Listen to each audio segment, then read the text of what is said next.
You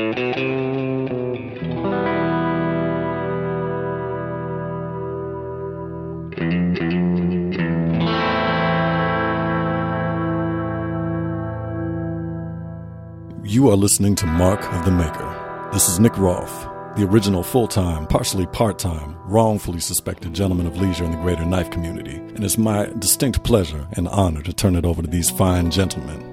The immeasurably dark and sumptuously sinful Sean Kendrick, the owner/serial user of the oldest and widely believed to be prototype Gen 1 iPod, Mr. Michael Birch. Not to be confused with, after a second glance, his evil, identical twin third cousin, twice removed. The one, the only, the Mr. Thomas Alexander Craftwood Crine, a.k.a. Tom Crine, a.k.a. Michael Birch, a.k.a. Oh, sorry, that is Tom Crine. Last but not least, the host with the most, the neatest ginger we all know, my man, Mr. Mark Steiner. That's Steiner with an H.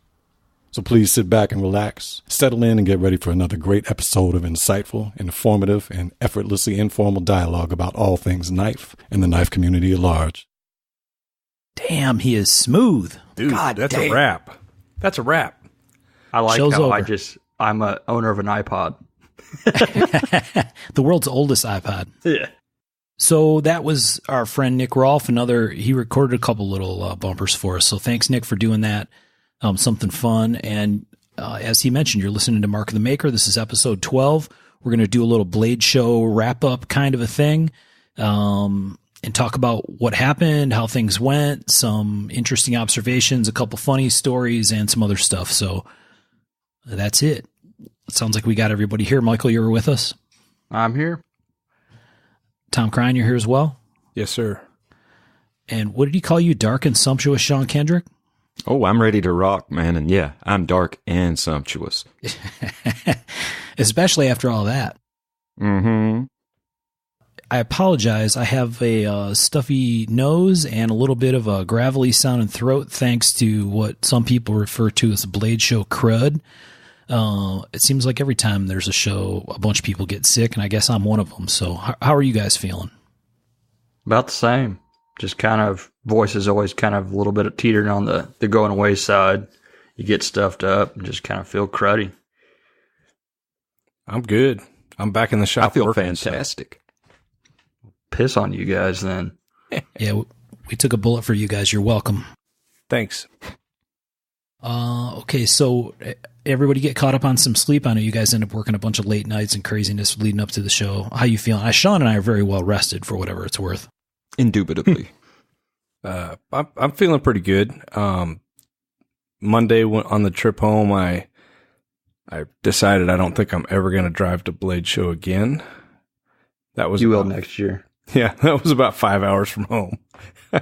Oh, but yeah, it was a long trip home, and I was, you know how it is. You're tired after the show, and you get in the car and drive for 13 hours, and it's like, this sucks. Yeah, I'm with you on that one. But I was back in the shop at 3:30 the next day. So I was not. I fell asleep at like I think Sunday night, 8 o'clock. I couldn't keep my eyes open anymore. And then I was going to get in the shop Monday, but we ended up going bowling and stuff like that. But I feel like after the shows for a few days, I feel like I can't catch up on sleep. And you've got like a serotonin drop or something, or, you know, your adrenaline's kind of washed out. So you just get left with this sort of malaise. You know, I don't know. It's kind of weird. It happens every show. dude, it's a hangover. It happens. Basically, it's an adrenaline hangover. You've been stressed out, getting ready for the show. You've been not sleeping well. Then you go to the show, and you may stay up a little too late, having some adult beverages with friends, and then you just kind of crash, and you crash hard. So that's where I'm at right now. I still feel like I'm trying to catch up, just on sleep and just worn out. I always look forward to getting back in the shop. So, well, that's the problem. You're excited. You know, you come home with this sort of, worn out energy because you're like, oh, I'm ready to, you know, I've been gone for 4 days or whatever it is. And you're not used to being gone from your shop that long. But you're just kind of, you know, I do that shop work that's not real work, like the drawing, do some sweeping, you know, bandsaw some parts, all that sort of stuff. Tom, did you bring a bunch of equipment with you when you came out, or did you just bring knives and show stuff? Just knives and show stuff. What kind of equipment? I'm sorry. I was thinking about your Blade University class thing. I didn't know if you brought any of that stuff with you or if that was all kind of set up. Yeah, no. So Burr King is the sponsor for that, and so they provide all that. This year I did do a handout, so I had to get that printed down there because can't get anything ready beforehand. And about an hour down the road, I realized I left the blades that I had to grind on, so I had to overnight those. So yeah. The class ended up costing me about $300, which is awesome. No good deed, man. No good I know. deed. So, Tom, for people that aren't familiar with the whole thing that happens with Blade University and the stuff that you were doing, I know Nick Rossi was doing some stuff as well. Maybe explain what that was all about. I know you've talked about it a little bit in the past, but yeah. So Blade University is something kind of new. 10 years ago, they used to have grinding demonstrations. Bob Dozier usually did those. And then they just kind of built it. So now there's classes on everything from sharpening to grinding to forging and marketing and all that stuff. And it's pretty interesting. It's a way for us to share and give back to the community. We don't get paid for that. We don't get anything for it, but I think it is important. I taught 3 blade grinding classes. Basically, we drive down and then we're tired from working. And then Friday, I had to get up at 6:00 to go get stuff from the printers. And I taught from 8:30 until 12, which is kind of crazy because I do first come, first serve, but the doors open at 12. So it's like, I was trying to hustle in and I didn't have a badge. I grabbed one of the blade show personnel and they let me in. So it worked out good. Nice. Busy man. Yeah, it was fun. I like teaching. Hopefully the people that go get something out of it and are able to, put it to work. I hope you like teaching. You're opening a school. Right. I did hand out podcast cards to everyone in the class. Nice. Right. Nice. Solid. How many knives did you end up bringing to Blade Show? So I had close to 80. Just when Birch was feeling good about 15 or whatever it was he had. Yeah, but I didn't have folders of the quality that Birch brought. I saw what he brought and I was just blown away. I was like, yeah, no way. I mean, his stuff was amazing. There was nothing that was like, hey, this is just a simple folder that, base model. Everything was above and beyond. It was pretty awesome. Thanks. I appreciate that. It's all right. Thank you. Sean, that's what Sean's like, I saw like 8 filler knives, but whatever, man. Yeah, I saw some bullshit. Like the throwaway songs on a Kiss album. Mm-hmm. Too funny. But no, man, you did bring the heat. And seriously, the one you brought with the, was it dark tie or Zerko tie? The bid knife. Zerko tie. Yeah, that is the most exceptional color job on a piece of Zerko tie I've ever seen. Thank you very much. I think I did. I told you that I was in love with that knife. I love everything about it. I know you thought it was busy. I didn't think it was too busy. I thought you handled real well blending the materials. Thanks. So kudos to you, man. That's a hard balance on some of that stuff, getting it to where you think it looks right as far as material matching and not too much color, but enough color, because people do like the shiny stuff. But, man, the bolster left in the white brought the perfect balance between the Damascus pattern and the Zerko pattern. I think it hit on all cylinders. That was a gorgeous knife. Thanks. I had to change out the blade on that one. Had a real dark blade and it bothered me. It didn't flow. I think you saw that one, didn't you, before I changed the blade out? It was just, that's why it shocked me when I saw it. I was like, well, something's different here. Yeah. I went and birched myself. Self-inflicted pain. Mm-hmm. So overall, this is, a Blade show, right? Biggest show of the year. There were a bunch of changes this year, a bunch of different things. I saw tons and tons of what I'll go ahead and call new faces. Maybe that's not legit, but it seemed like there was a ton of new people at the show. Agreed. People I'd never seen before. Agree. Yeah. Tom, you have any general impressions of the show that you want to throw out there? Saturday I walked around quite a bit, but it's that there was a lot of people there. It was much bigger than it's ever been with the side room. I felt that it was a good show. I felt maybe the energy was off somehow, maybe not quite as much as years past, but there were still a lot of people and a lot of enthusiastic people. And maybe that's just my impression. I don't know. No, man, I'm there with you. There was definitely a different kind of vibe. Yeah. It just, I don't know. It was kind of strange. There were a lot of people. It just didn't seem like there was quite the excitement that I've seen in the past. Birch and I talked about that same thing earlier today, so I think the four of us are on the same page there. I don't know exactly what it was. It might have been, all the new faces. It might be a little shift in things. It might be stuff, and we'll talk about it a little bit later on, to do with the way the folks were lined up to come into the show. I'm not sure what drove it, but it definitely felt a little different. And I talked to a few people at the show itself that kind of had the same opinion of it just being, that's a good way of putting it. The vibe was down. The energy was low. It didn't seem like there was a ton of excitement in the room. It's interesting that you guys felt that, because I haven't talked about this with you guys. So that's kind of crazy. And it's not like people weren't excited to win, or, when people got the lottery stuff, it wasn't like that. It was just kind of like the general, the feel of the crowd. And we've all done the knife shows enough to, I think, get a feel for it. It's hard to put your finger on exactly what it is, but it's just a feel you get. Yep. It didn't seem to have the buzz. There used to be always sort of a buzz about it, or, kind of a vibration, I guess, for lack of a better term. It just wasn't there. And it could be a whole mix of stuff. Go ahead, Sean. I was just going to say, very seldom with something like that is it one factor. No. To Tom's point about the show being bigger, obviously there was more floor space with that extra room opened up.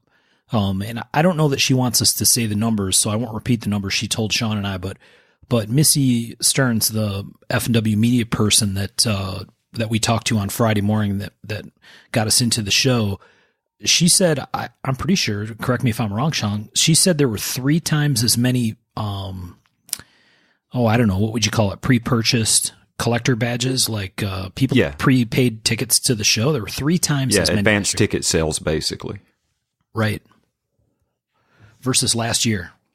I wonder how that compares to the overall numbers. I wonder if more people planned ahead than in the past, or if the overall numbers were closer to the same. Just curious. I don't know. That's a really good question. I actually talked about this same topic to a knife guy that worked today, and I'm not sure what the relationship is there. It also could have to do with this whole tiered entry thing, right? Maybe this is a good time to talk about that. So what exactly was, there was main exhibitor badges. So there were a couple people that could get into the show on what we would normally think of as an exhibitor badge. Then there was an extra exhibitor badge, like for extra people that were coming to help or whatever. But those guys couldn't get in until sometime after noon on Friday, right? Yeah. And that was the early bird? Is that what that was called? The noon guys? Yeah. Yeah, I think that first piece was the early bird people. Okay. Well, there was like VIP and early bird, and then there was the secondary exhibitors. It was, I don't know, it was kind of crazy. Very confusing. Extremely confusing.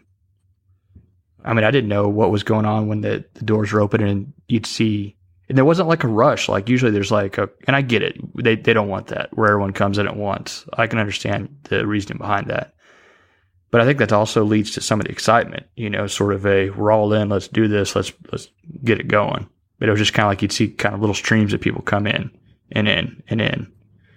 And when they told us about the exhibitor stuff about, we couldn't get, more exhibitor passes or whatever they are, past just the wife and I was like, oh, I wonder what they got going on. Yeah. What they explained to Sean and I was that they were trying to create additional differentiation between the different ticket prices for the show, basically. I'm not sure that sat very well with people. I know the early bird tickets sold out in quite a while before the show, and that factor could have something to do with the pre-sales numbers that we heard from some Blade Show folks. But yeah, we asked Missy for some comments, right? Hey, is there anything you want us to know before we get started? And she talked about the significant up step in pre-registration, but then also that, they kind of went into this eyes open that they were changing a bunch of things this year. They knew not everybody was going to be happy about it. They knew that, the even change itself was going to cause some consternation with folks. And so they expected to get some feedback about it. And I'm sure they're starting to hear it now, or they certainly heard it during the weekend from people about things that they didn't like about the new system. Yeah. I guess I kind of look at it as like, this is like big government versus small government.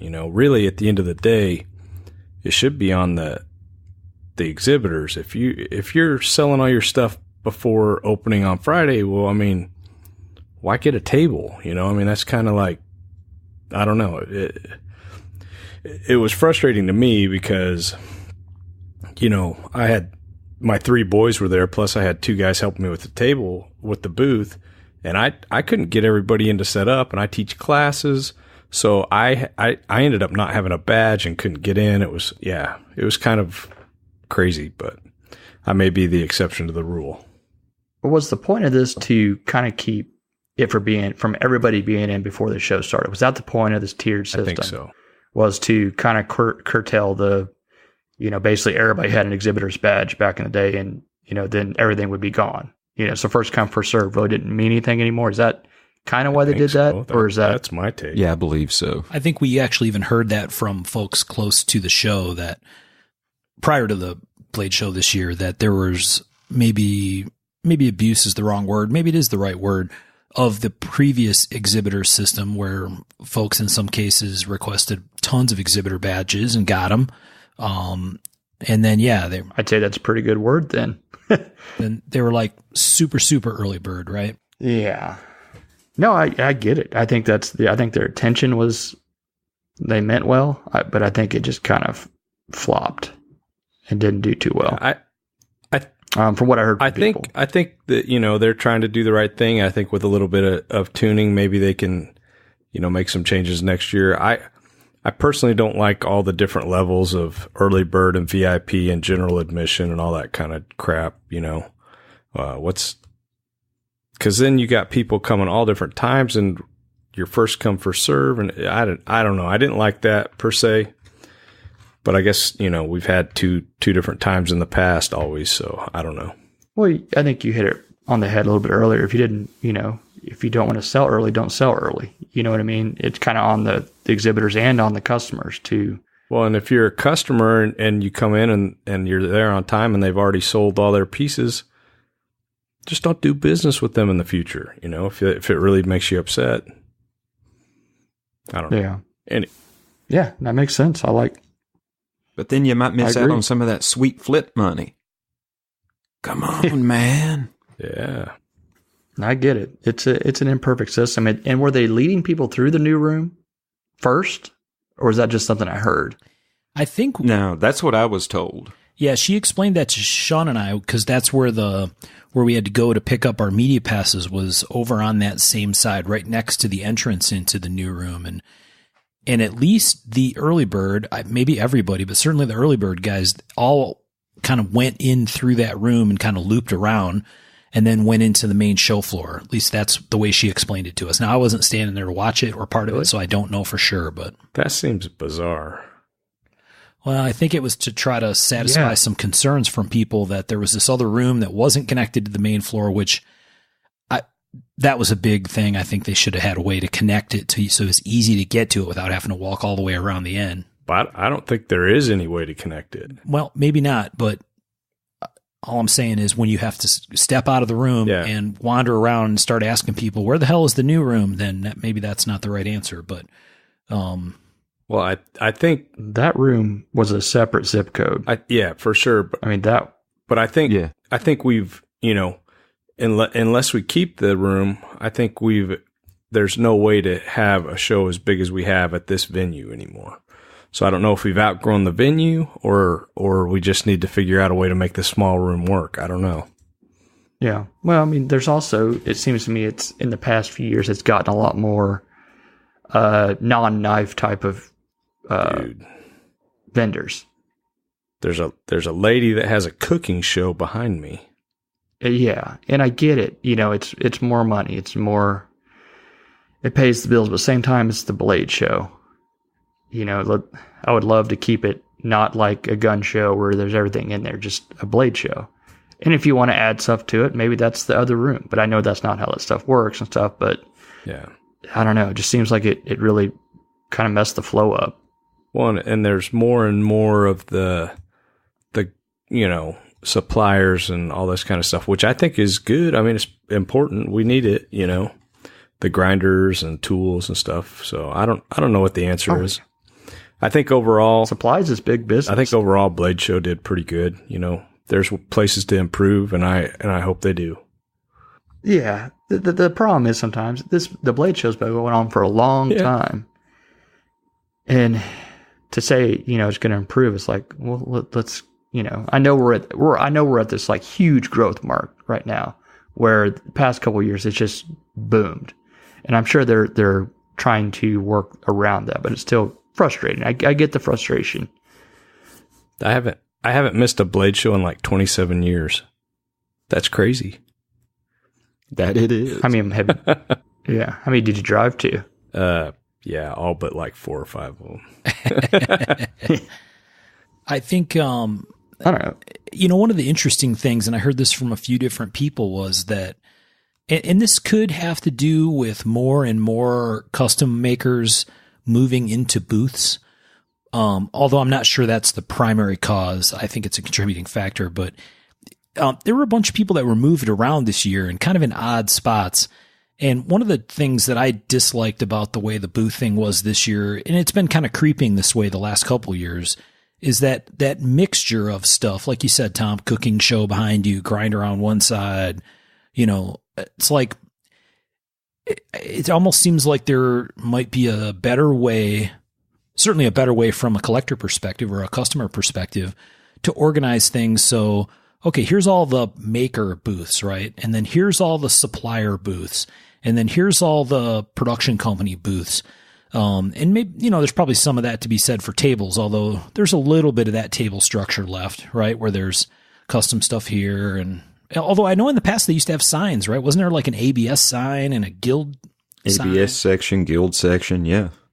I didn't see that. Now I haven't seen those in a while. Yeah. Maybe 2 or 3 years at least. I don't think there's enough guild members to have a section. Maybe. I just think there might be an easier way, a more easily comprehended way to organize things that lets people more quickly find what they're looking for. I know I wandered around a little bit on Saturday trying to figure out where the hell a couple people were. I'm like, where's this guy's table or booth? I don't even know how to find it. You didn't use your map? I had. What? Did you listen to episode 11?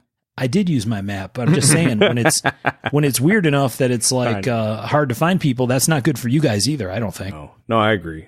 I had 3 people ask me where Tom was. Right.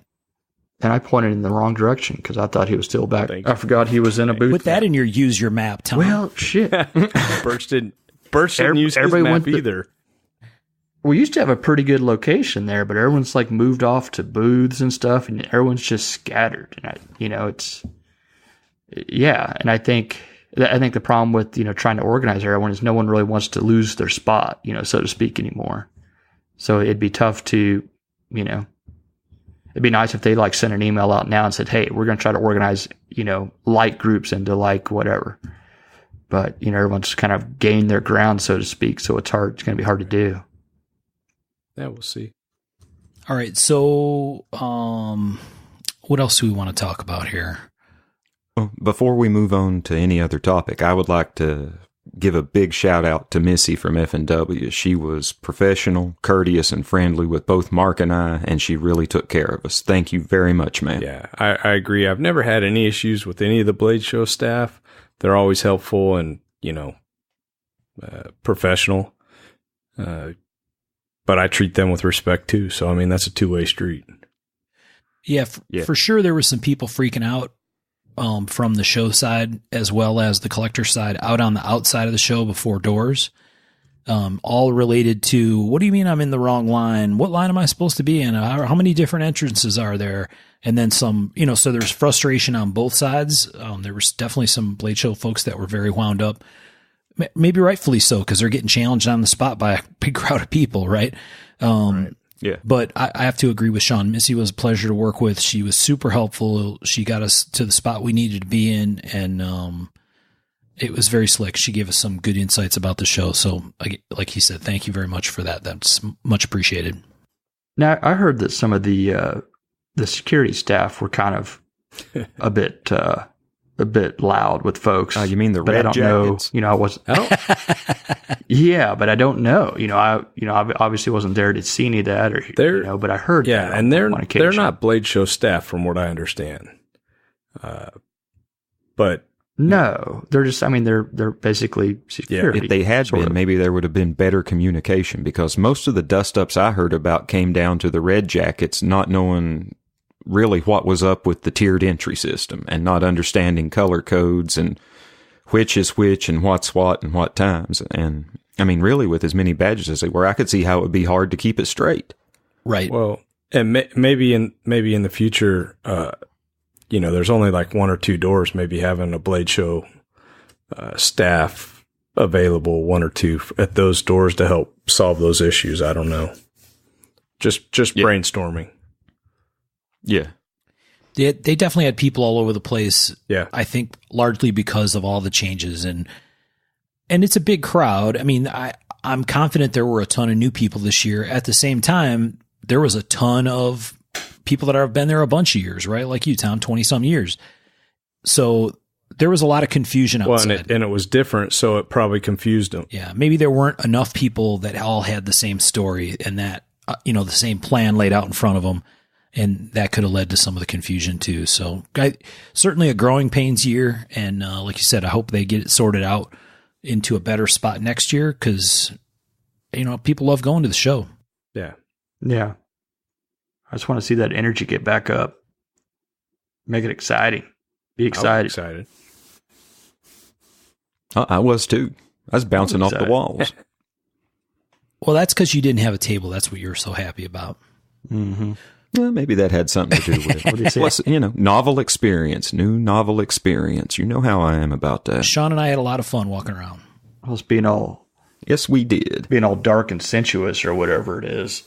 Dark and sumptuous. Sumptuous. Sure. And I can't help it. That's just how I was made. I'm too sexy for my metal band t-shirt. I don't know if I'm that sexy now. I got some pretty cool band shirts. That's funny. Okay, so the layout, we talked about it a little bit already. I heard kind of mixed feedback about the new room. I heard we talked to some folks over there who said, hey, this actually isn't as bad as we thought. And then I heard from some other folks that had some concerns that they were kind of squirreled away back there and not super accessible. And, I think as an exhibitor, it's got to be a little frustrating when you hear from people, oh man, I didn't know where to find you. Yeah. Yeah. Right, but that happened in the big room too. No, I get it, but I mean, I only went over there once, and it was a long walk, and it was, I don't know, it seemed like a lot more of your gun show stuff, I guess. It seemed, there's some of the guys back there, the knife guys that I went to go see, but there was a ton of just kind of detritus around. It seemed. Yeah, I don't know. I walked through. I thought it was pretty awesome. I mean, one, you walk in and it's 10 degrees cooler. I mean, that right there is a freaking bonus. Yeah. That was pretty balls. I mean, it was chilly over there. But I walked over and I walked through all the tables, and started through the booths, and then the end of the show happened. But, to me, it felt more like a Blade Show from 10 years ago, because it was a little more relaxed. There was more space between the rows, and it almost felt like some of the people in there, it was like their first shows. Maybe they were hungry. They were actually standing up and shaking hands and talking. I mean, I'm going to give a shout out to some people that, I didn't even see their knives, but they were out there working the table, Mm-hmm. Right. Yeah. I like to me, it felt like there was more energy in that room, when I was over there, because people were standing up and they were working the show. I mean, Well, when I mean detritus, I mean non-knife stuff. I'm not meaning like the knives Right, in there were shit. You know, no, I'm saying that for the listeners. I'm not meaning like if you were in there as a knife maker, I thought it was shitty. I'm just saying it just seemed like a lot more booths that were non-knife related. So I didn't get through an eclectic melange. I didn't get through the booths that much, but there was materials and tools. Those were the two booths that I did get to. It was pretty exciting to see Current there. Phenolic and G10 Maker. They pretty much supply the industry. I had no idea.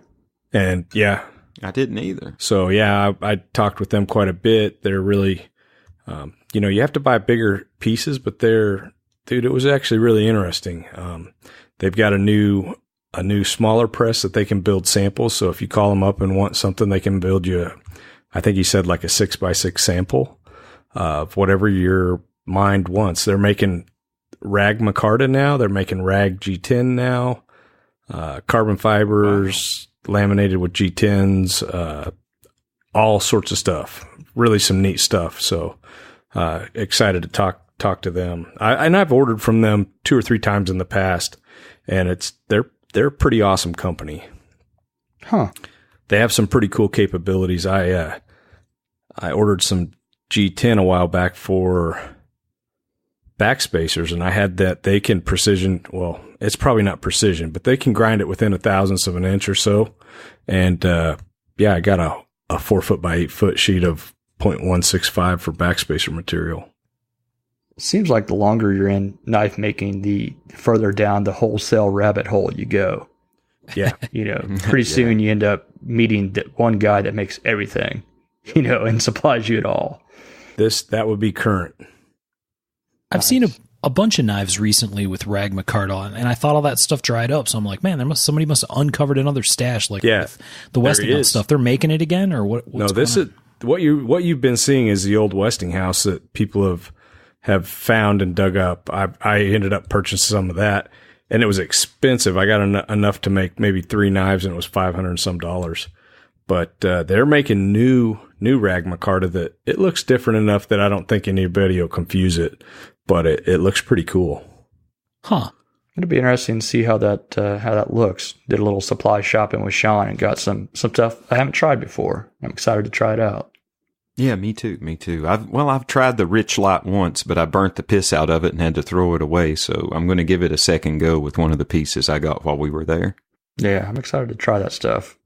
I like different stuff, especially when it's not kind of like, it always seems like there's new materials that are like, try this. This is going to become the new hotness. And then sometimes it's just random stuff that you find that you enjoy the most. I bought some natural micarta, natural canvas. I haven't bought that in a long time, and I'm excited to use it again. What you want to talk, Michael, about the conversation you and Sean had about kind of joking around about having each other build a knife? Oh yeah, I thought this would be kind of fun, but yet very not so fun. There's materials, and I'm not going to say what they are or whatnot, that don't appeal to us. And I thought it'd be kind of fun to, if we each bought a material for the other person, surprise them with it, and they had to buy, or we had to build a knife out of that material, like an ugly contest, kind of like Chopped. What is that? Yeah. What? Yeah. You don't watch Chopped? Chopped is a cook. Yeah, it's one of the best cooking shows ever. I've never seen that before. Basically, everybody gets a basket and it's got some random crap in it that you got to make a delicious meal out of. Oh, yes, basically that. It's crazy. Nice. Like you might get like pig intestines and pomegranates and key lime or something. Well, we found the material equivalent to those. In space. I know I saw the key lime. And it was all shiny. Yes. Oh my God. If we had more time and more whatever, that would be a fun game to play, except your name would be on it. I just put Tom's name on mine. Right? That'd be a funny one to hook into the build off thing. Mm-hmm. Worst build off. Kind of. Well, I mean, you never know. Somebody might come up with some super cool way to use it. I've seen some funky ass materials on knives. Like, if you saw a block of it, you'd say, that's awful. And then some of the knives actually come out kind of cool. That'd be fun. Well, some of the stuff that you wouldn't think would be where the shit end up being, some of the popular stuff. But that goes back to kind of when it's trying to manufacture a look, it just kind of gets tough. Like Rag Micarta, you know, and that stuff back in the day, if you manufactured it for it, we'd probably all be like, eh. But since it was kind of a neat non-knife thing, it became kind of cool. Yeah. Yep. Well, now some of the Rag Micartas I saw at the show were super, super nice. Just really nice dark colors and consistencies, and I liked them. Some of the older Rag Micartas, you know, they had light color schemes with reds and greens thrown in them and stuff, and those were cool too. But these darker ones that I happened upon, super nice stuff. I would really like to have some of it. There was a bunch of years ago, I was looking on Blade forums, and I bought some knives from a slip joint guy named Ken Coates. And he makes some really nice traditional slip joint knives. And he had a Texas toothpick, so a big old toothpick, and it had some kind of crazy looking red and green. It was like a Christmas tree. I don't know. I don't know what the hell this material was, but it was like big, massive bass boat flakes or something. But like red. It sounds like a celluloid or acrylic of some sort. Yeah. It was crazy looking. I'll find the picture and send it to you guys. It was pretty funny. Was he trying to kind of emulate sort of the old school, like you said, celluloid case kind of look, or what? I really don't know. I seems like I recall him laughing about it. Like maybe it was one of those kind of things. Like one of his friends sent it to him and challenged him to use it or something. I'm not sure, but I remember him. Lots of shit got made because of I Bet You Can't. I remember him having a pretty good sense of humor about it. The acrylics and like the kyanite and the materials with a lot of resin, they always make me kind of nervous. Like the C-Tech and stuff. I just, you know, I don't have any real experience with them, but it just doesn't seem like it would be as tough as G10 or Micarta or anything like that. I'm afraid it would not. I'm sure it holds up. What? I'm sure it holds up as fine as, you know, a lot of the other stuff out there, natural materials and whatnot. Yeah, no. I'm not usually a fan of the look. It's not my aesthetic. Right. Yeah. Yeah, a lot of the time it's just gaudy. Yeah, very gaudy. But, I mean, to each their own. Yeah, right. To each of their own. I think some of those matrix kind of materials where there's like metal and plastic and resin all in one, I know a lot of guys end up backing it with a little thin sheet of liner material, right? Like a little thin piece of G10 or something. Yeah. I know. It seems like with the slip joints, I think you can get away with a little more of that too, because it's a small amount of handle material. It's not like a massive assault, you know, of the material too. And a lot of times they have bolsters on either end. Mm-hmm. Yeah, but I'm not sure I've ever seen a psychedelic bowling ball swirl kyanite slip joint. Maybe it was for a tournament bass fisherman guy. There you go. I have. Really? Great Eastern Cutlery has a Mardi Gras handle scheme that looks like yellow, orange, and red bars. That's true. I did see that. One of the models you were talking about, Sean, that the one that you like, I looked it up, and it seems like they have that Mardi Gras color in that pattern. Yeah, it looks like a clown threw up. Yep. And then played in it with a stick. Well, one of the good news things this year was the whole thing where there was food nearby. That's a good segue. The clown throw up. And the idea that somehow... Clown vomit, Chick-fil-A. Yeah, You got hungry, man. That somehow clowns eat different food than the rest of us. Right. Well, yeah, they eat paint and balloons and shit. That's how clown anatomy works. That's magic. So yeah, outside the show in the hallway, there was a Chick-fil-A booth, and there was a, what was it, a Papa John's? Papa John's. Yeah, little pizza thing. Papa John's. That was a good idea.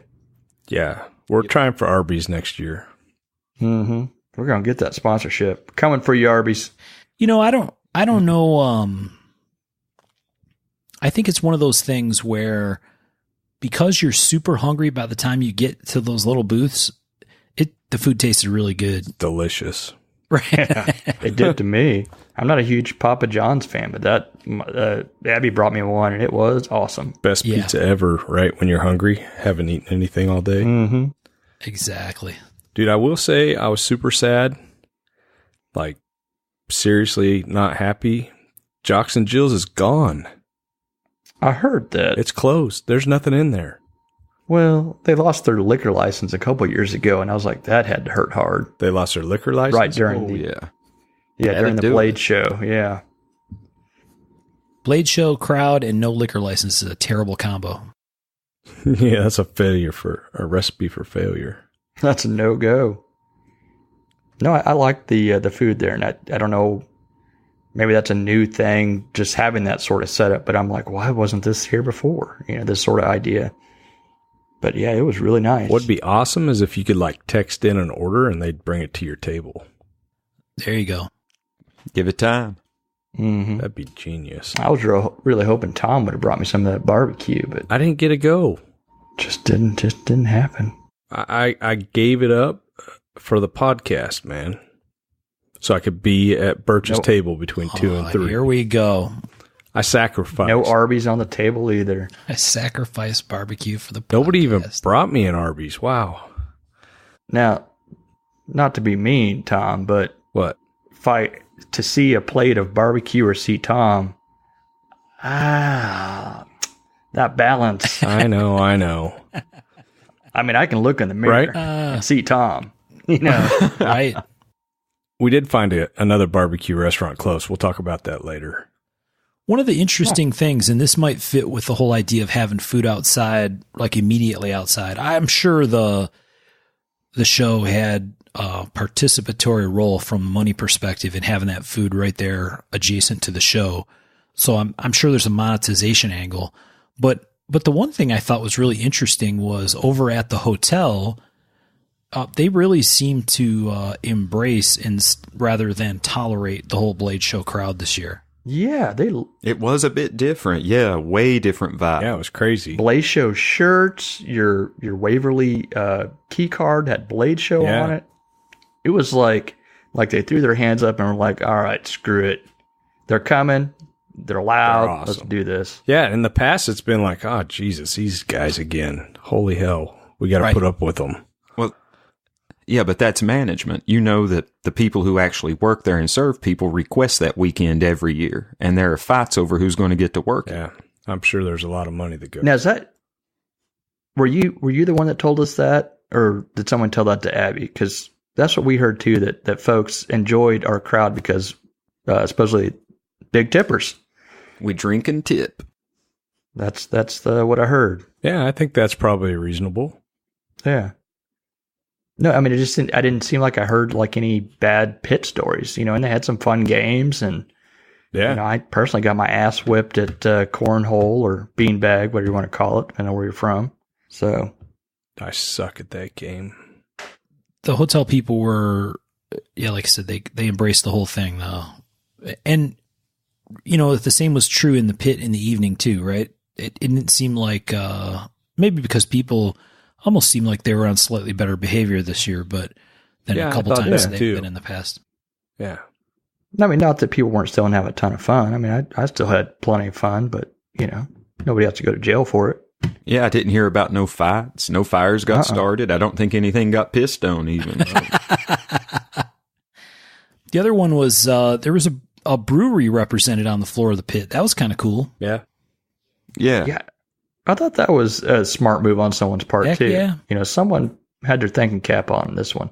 Hey, lots of people drink there. Yep. Weren't the games on the pit floor of the cornhole game and that stuff, wasn't that part of that whole setup with the brewery? Yeah. Reformation. Yeah, and the bar inside there had all the Reformation beers in there. Like a tap takeover. So it was planned out. Hopefully I'm saying that the brewery name right. I think Pretty that's sure Birch and Abby got matching fanny packs that they're going to rock all over Springfield. Uh-huh. You don't think I'm wearing mine right now? I'm pretty... I got and all nothing my else.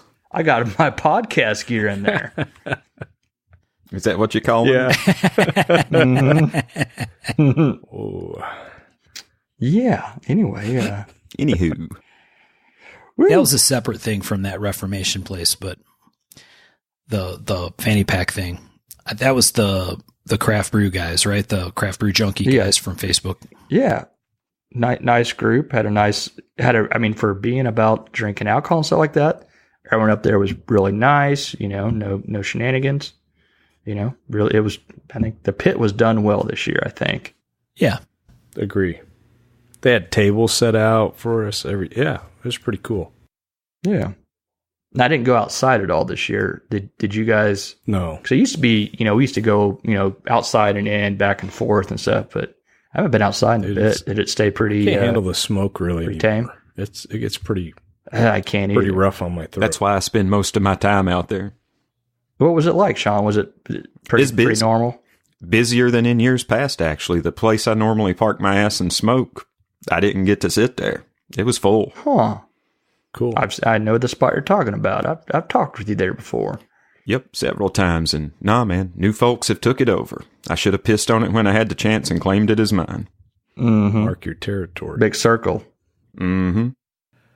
So Sean and I were there at the show in official podcast capacity, meaning we had a digital recorder and a microphone, and we walked around and talked to a whole bunch of people on both Friday and Saturday, and that was kind of cool. And so let's switch over and listen to some clips from Blade Show down on the floor.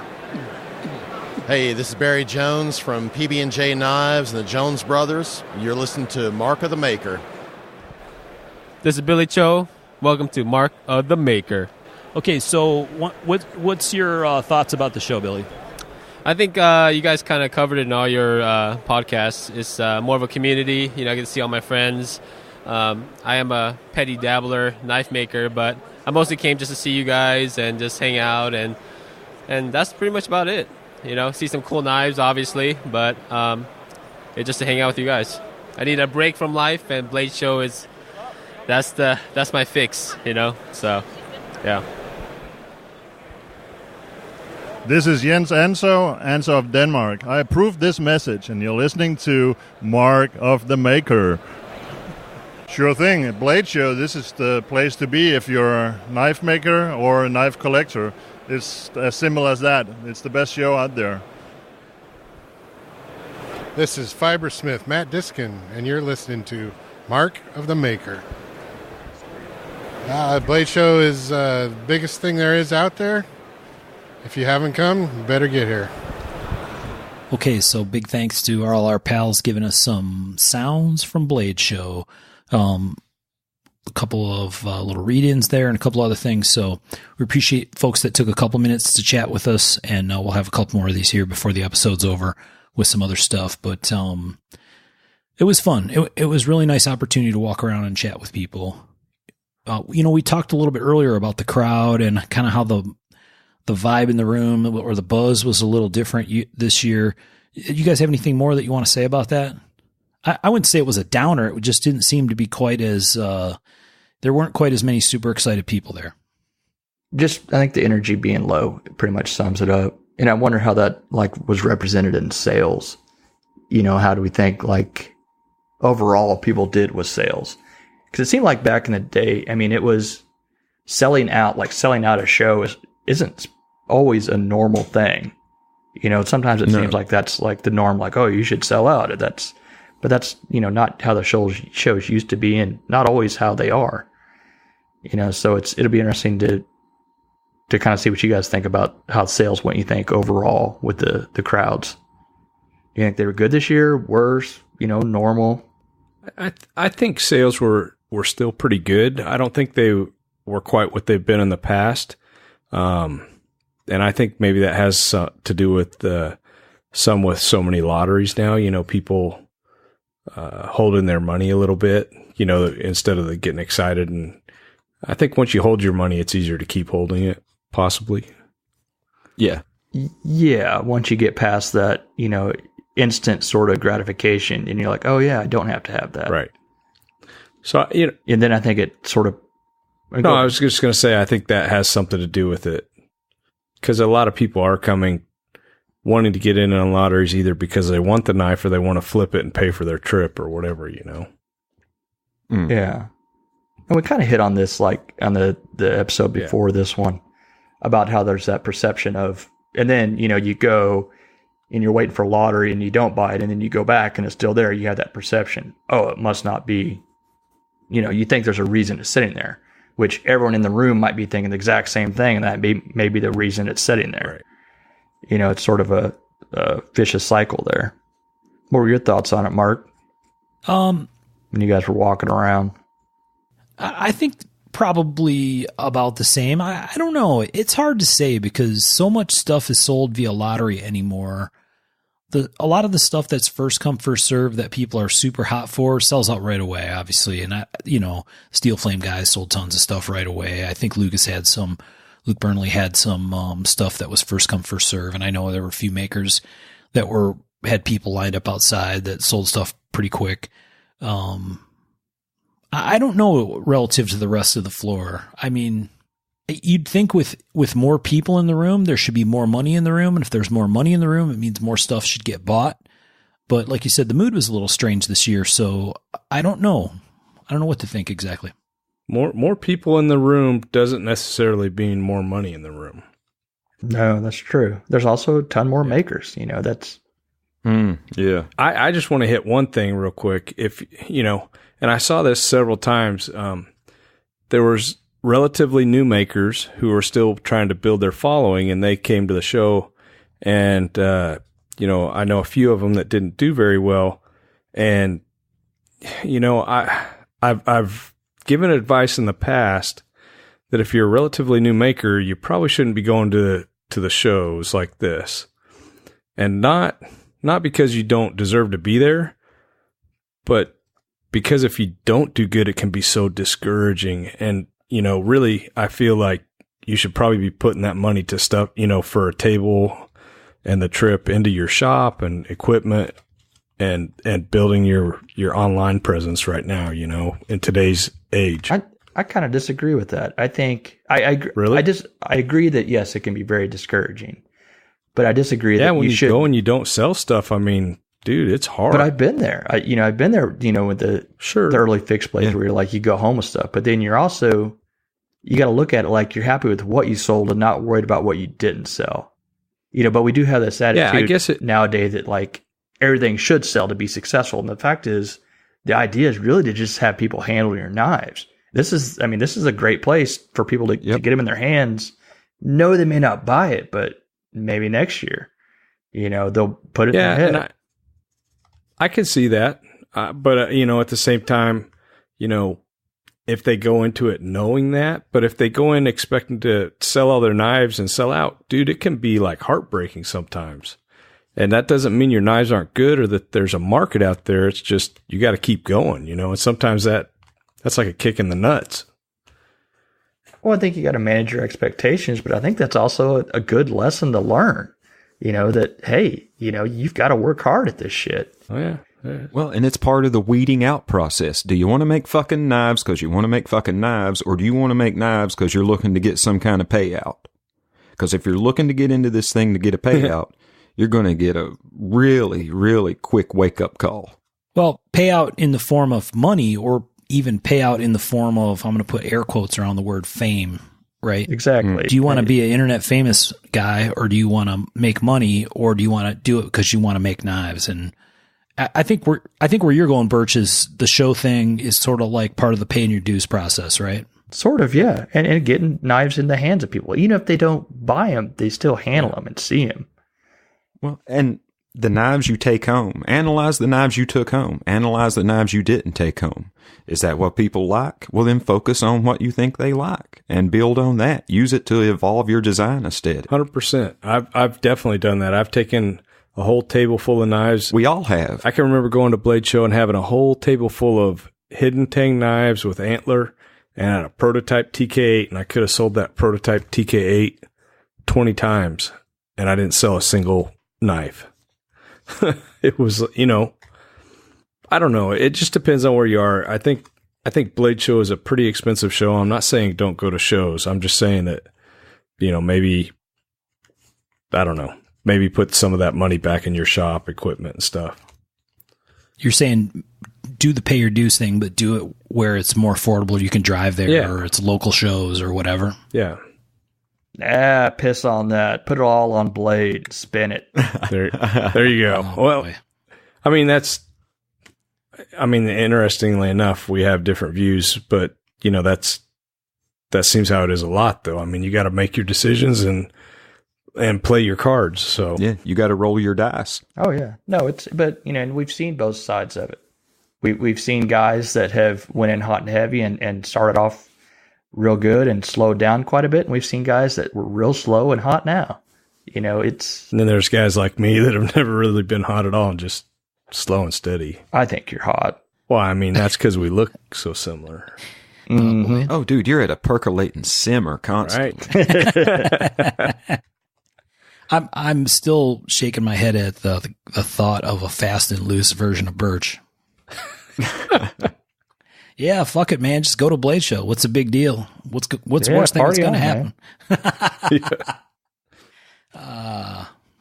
Good stuff. Oh, yeah. For those of you that did go and didn't have quite the show you had, step back, look at what happened, and step up to the plate. And then blame it on the venue. Look at your knives. Look at what you're doing. Look at how your presence at the show. Were you approachable like we talked about? Did you all that stuff? And yes, placement could have sucked for some of that. But yeah, don't get discouraged. If you really want it, chin up, at it. Chin up and fight for it. Hell yeah, man. Persistence. Oh, persistence makes the world go round for me. Lack of persistence is a sin. Self-reflection is easy to say, hard to do, but it doesn't mean you shouldn't do it anyway, right? And Yep. Mm-hmm. I don't know. All of it's a opportunity to learn, right? Yep. This is the Axiom corner that we're at. We're going to give you a little Zen speak it. So what next, guys? What do you want to talk about? Did you guys see anything that stood out? Any knives or equipment? Anything? Oh, yeah. Yeah. Yeah, both. Let's hear it. Both, actually. Both. Shoot, Sean. Now, the knife that stood out to me, and man, I was thinking what knife really stood out to me, and the one that really keeps popping in my head consistently every time was Jerry McGinnis's slip joints. I fell in love with every slip joint he had on his table. Each one of them was perfect in its own way, and just really a wonderful, wonderful evolution of what the slip joint can be. Mm-hmm. And I didn't get to see him. Mark, you got one of those. I did bring one of those home. Yep. No, they're super cool. They're extremely lightweight. Like, they have a lot of Jerry going on where it's like, oh yeah, those are carbon fiber handles, and they're all pocketed out and spider webbed on the inside, and they weigh nothing. And there's very cool stuff going on with them. And I think they're very usable, right? The pull is nice and smooth and light on them. They're not as snappy as like a old school traditional slip joint, but they're very nice little knives. They still feel good. They do feel good. They walk and talk proper. I mean, his half stop work was excellent. I like a half stop on one of those. Yep. And his half stops were great. I mean, they walked and talked the way one should be. And not once did I feel like when I was going through the closing procedure, I was going to snap it closed on my thumb. And I like that. Yeah, it was. They were nicely executed. There was no danger. I love the Persians. No risk. Oh, I'm sure you'd be of closing it on your thumb. Yeah. Well, I mean, hell, if you get stupid with it, yeah. But the spring's soft enough. I'd let my 8-year-old play with it. Nice. And not really worry too much about him lopping anything off we couldn't glue back on. By the way, it was really good meeting your son. He's a good kid. Thank you. He was well behaved. Extremely well behaved. Oh, dude, that was weeks of coaching coming in. I mean, right. Well, you did it right. Well, thank you guys. Appreciate it. And well, we actually were really proud of him. We bought him a video game when we got back because he was so good and behaved. Excellent. Nice. Shade's a cool cat. He walked around with Sean, Rachel, and I for a fair amount of time, and he put up with that extremely well, which probably wasn't really fun watching us drag a microphone and recorder around, but we had a good time and lots of laughs. He's a very fine young man. He's a character. What else did you see, Sean? Man, I saw the Northridge tool grinders, and now their grinders look good, and then they had one that was set up like some kind of metal fleck paint lowrider spoked wheeled thing. Dude, those were crazy, right? Yeah, it's the most fancy ass grinder I ever seen. I don't think I could have one in my shop. They're so blingy, man. They're wicked cool. That. I know, right? I feel bad. I'd have to like wax it. Yeah, turtle wax. They were. I'm sure cool that was a looking. bit of exhibition sort of thing. Get people pulled to the booth and stuff. Because I think the regular stuff was pretty normal, right? Just had that Pretty one that was like- utilitarian, yeah, consistent. Yeah, pretty. But I've But never I heard think of even it their before. even their normal stuff's kind of blingy, right? A little bit. I think we're Well, no, just saying they that did have because the 5-spoke grinding wheels on quite a few of them, and that's Yeah, those were kind of crazy. It's like a mag wheel. yeah. I was wondering if we were thinking that because ours are covered with dust and all kinds of shit. We're just not used to shiny stuff anymore. Who was it that painted a like a Vertigo looking spiral on their wheel? Ooh, that'd be sick. That would did make me that? puke. Uh-huh. One of our friends did that. I can't remember who. Was it Marsh? Maybe. I don't remember. Ugh. Tom's Making getting me sick sick thinking just about thinking about it. Dude, I'm not kidding. I Now, if I had imagine. all the time in the world, I would make my own grinder, like an Art Deco type of, arches and all sorts of badass stuff. But yeah, no time. You saw a grinding thing that you were interested in as well, right, Michael? Oh yeah, that MotM Hard rotary. rotary. What is it called? Like the rotary carbide flat platen. Rotary platen. Yeah, it was really cool. Pretty smart. It's got the rubber that goes around it, so it's not just a belt running against metal. So you've actually got a little bit of cushioning, and it's rotating with it. And then you got a little fan in it that keeps the carbide cool. I'm like, well, that's damn smart. So yeah, pretty smooth. I ground on it. I'm gonna get one. It's pretty awesome.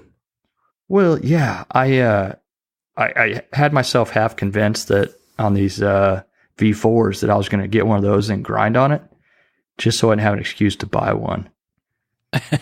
And now I'll probably just have to buy one with no excuse because it does look nice. Because I'd like to make some kitchen knives, get back into that sort of stuff, and that thing looked damn nice.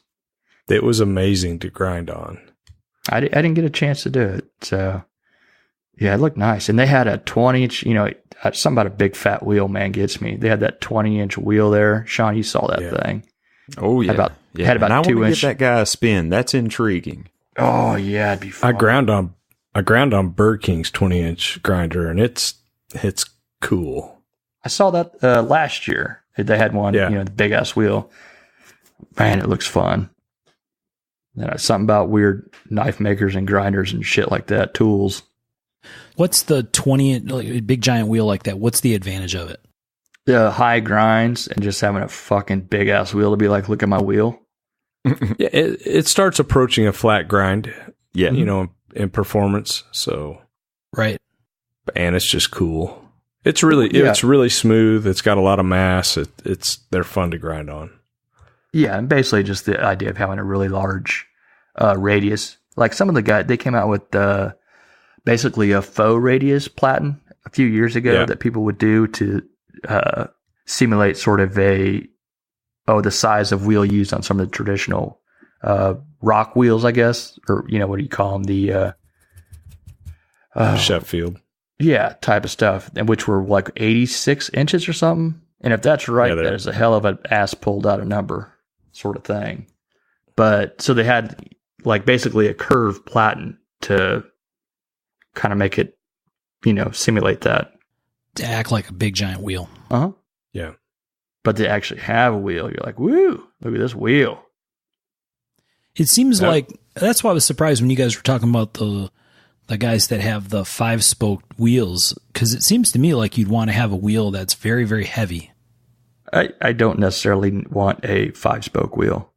I thought it was, I guess, neat, but I'm more worried about the durability of the rubber and I'm balance. more worried about it being balanced. Yeah. Right. If it ain't balanced, it ain't going to grind for shit. And I'm not saying anything bad about their wheels or whatever. I'm sure they're done right or no experience.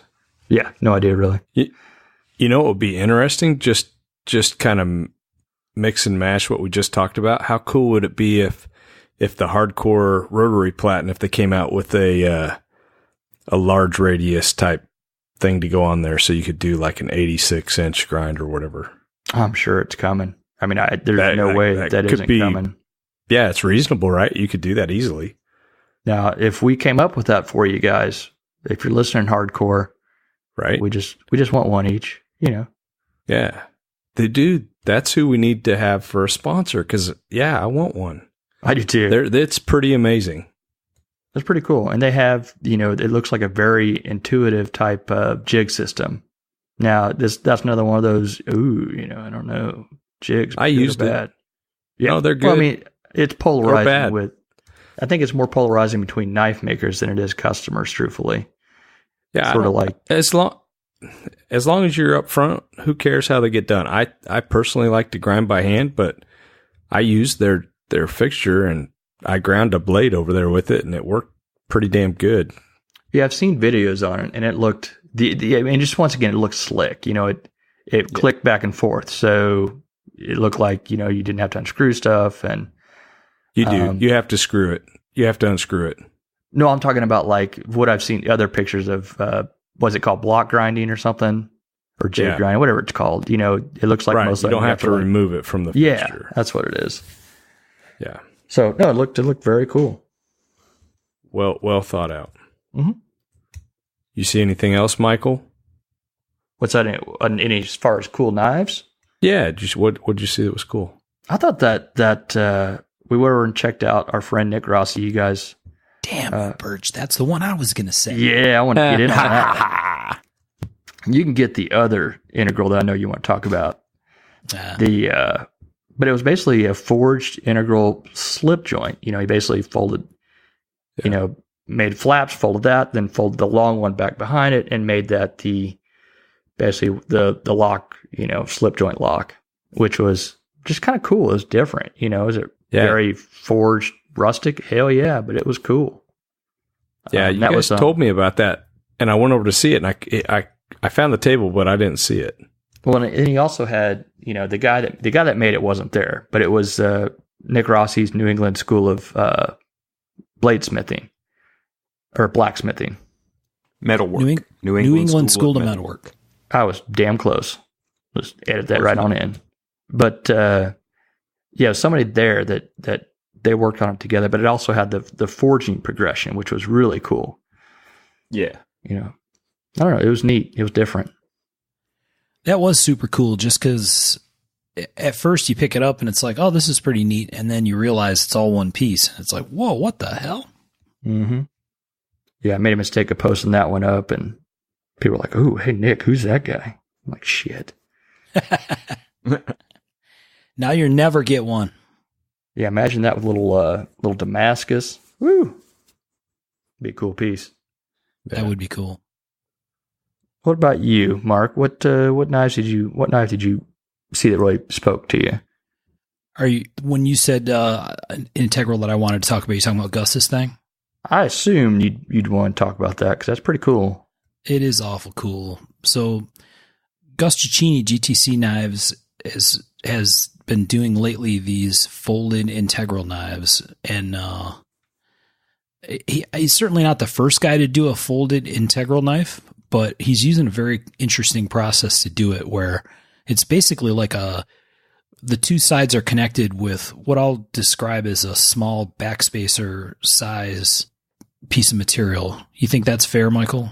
Yeah, like webbing. Like if you had a cardboard box that was like before you folded corrugated. It up. He basically created that except with titanium.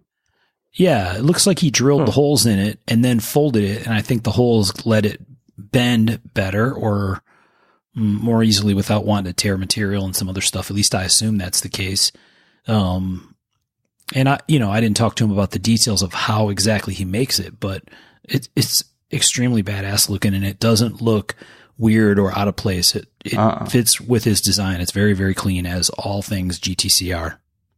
Yeah. Well, if you didn't relieve that, it would crinkle on you. Because when I did actually do a folding integral the horrible bad way, but I actually had to relieve some of the inside crease before I folded around a chunk of steel. Right. And but he also did the clip too.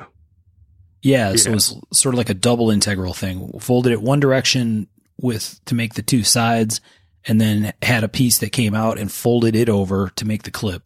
So the clip was integral to the frame and both sides were integral to the frame. It was all one big piece of material. Yeah, and then also had his was it SLC?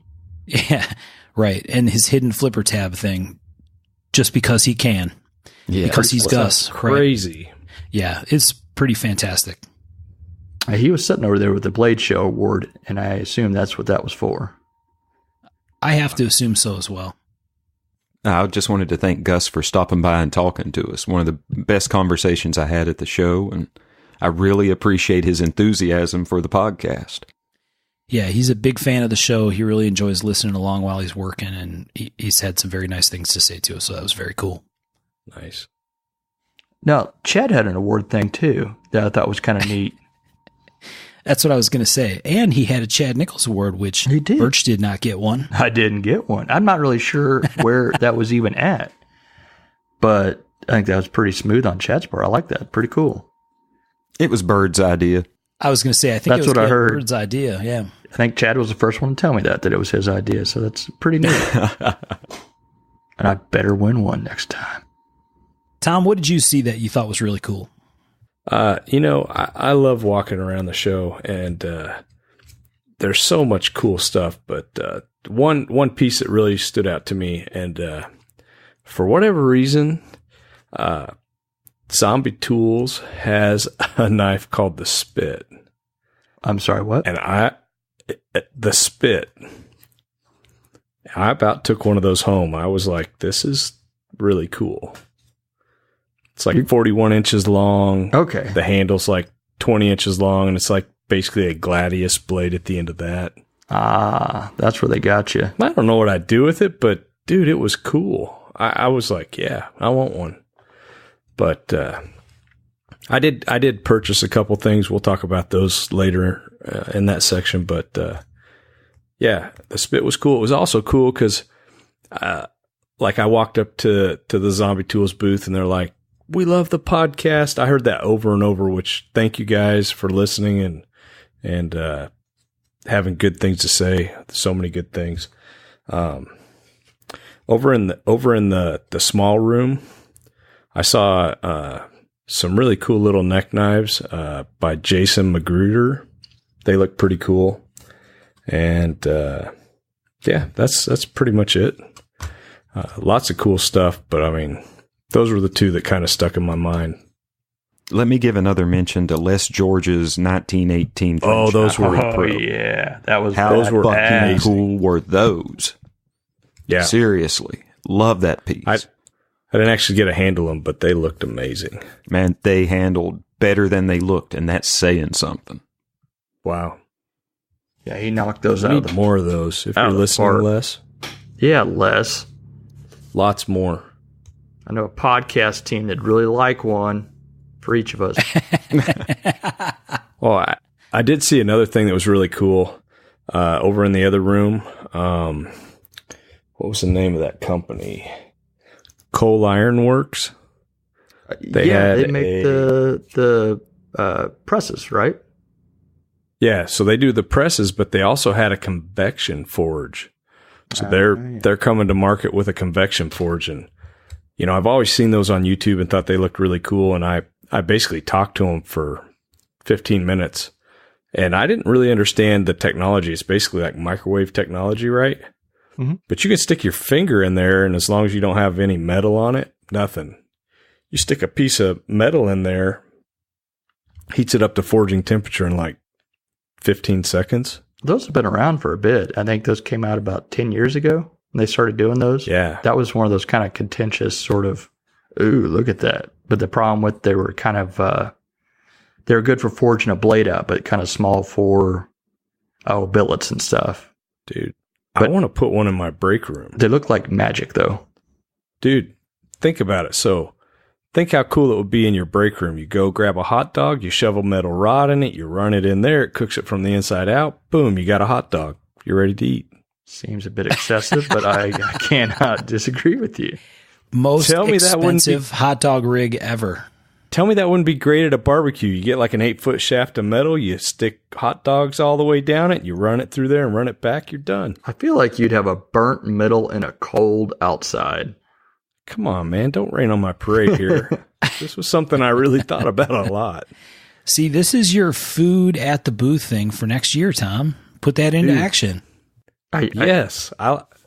Speaking of that sort of stuff, I did talk to somebody about possibly some new heat treating stuff that we can talk about after the podcast.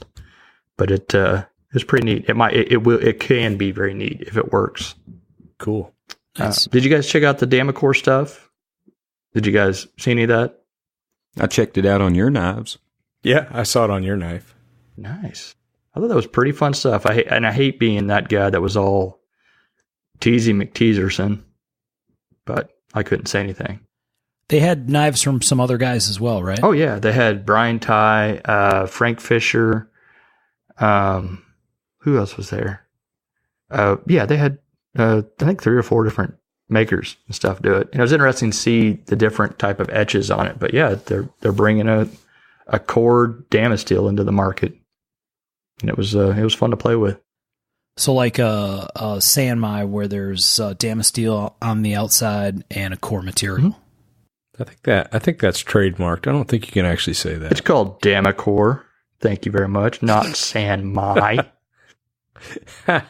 I'll cling to my Japanese heritage and say Sanmai. But yeah, I never stopped saying Sanmai, and I never will. Me either. Nope. What's the core material, Birch? It was a nitrogen steel. Oh, really? Mm-hmm. I figured it would have been one of the 2 materials in the regular stuff. Yeah, that's cool. I really thought it was going to be when they were telling me what they were sending, I thought it was going to be an RWL34 sort of situation, but no. Right. So they went. That makes it even cooler. Uh-huh. Yeah, it was neat stuff, and it worked like a charm. I don't know if you guys noticed in the this kind of is a flashback to an early episode of Mark of the Maker, but because we mentioned him and talked about him there, but Sean and I, when we were over in the new room, came across David Boy. Yeah, dude. I wish I would have known he was there. I heard after the show. Really? Yep, he was there, and they had a bunch of knives, and I think they had the books too, didn't they, Sean? They had a stack of the books, yes, sir. Did you get a signed copy? I didn't think to. I just expressed how much I appreciated the book being published and how much good it did me, and mentioned that we had mentioned it on the show as being essential reading. Yeah, I wish I would have known. I would have got a signed copy. Was there any folding Boy basics? None of the folding basics, no. They had a couple of the regular basics and then a bunch of the cobalt kind of boating knives. Oh, very cool.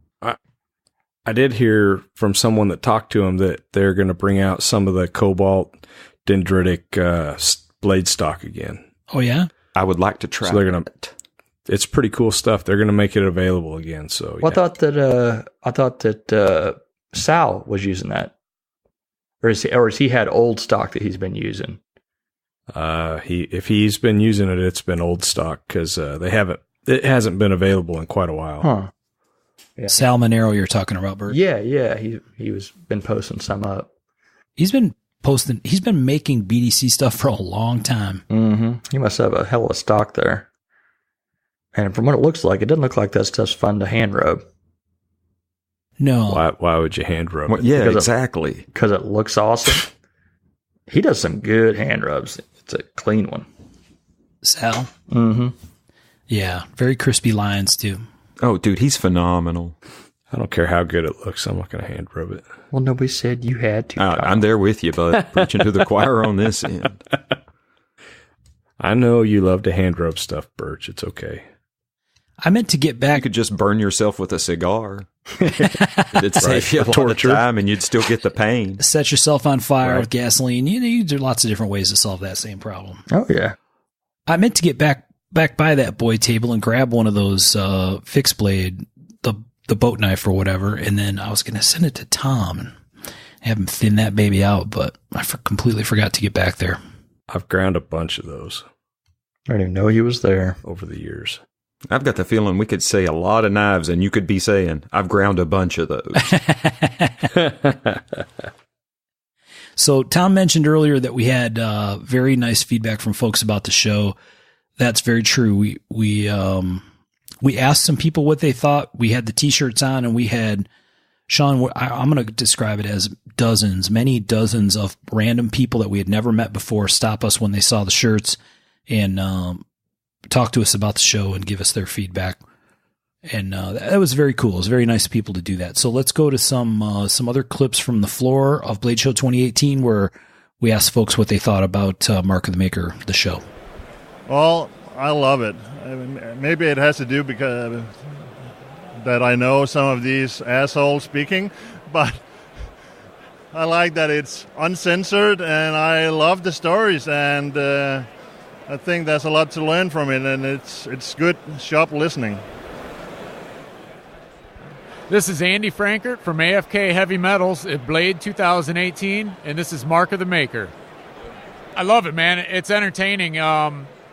I think I dig it especially because I consider myself friends with you guys, so when I listen to it, it's kind of like I'm sitting in the same room. You know, I get a lot of laughs, and you guys are putting a lot of information out there that I've learned a lot even about, you know, just not just knife making, but some of the pioneers of knife making that I really had no clue even existed. And it's kind of nice for that knowledge to be openly shared. And I think a lot of people are learning a lot and getting a lot from the podcast. Hey guys, this is JB Stout from Stout Knife and Tool.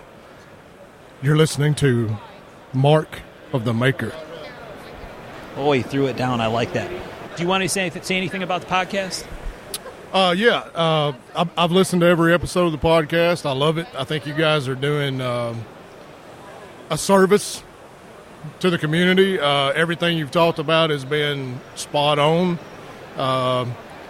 If you're new to this trade, you're new to this, market, it's a good way to kind of figure out some things without having to spend a few years figuring it out the hard way. So.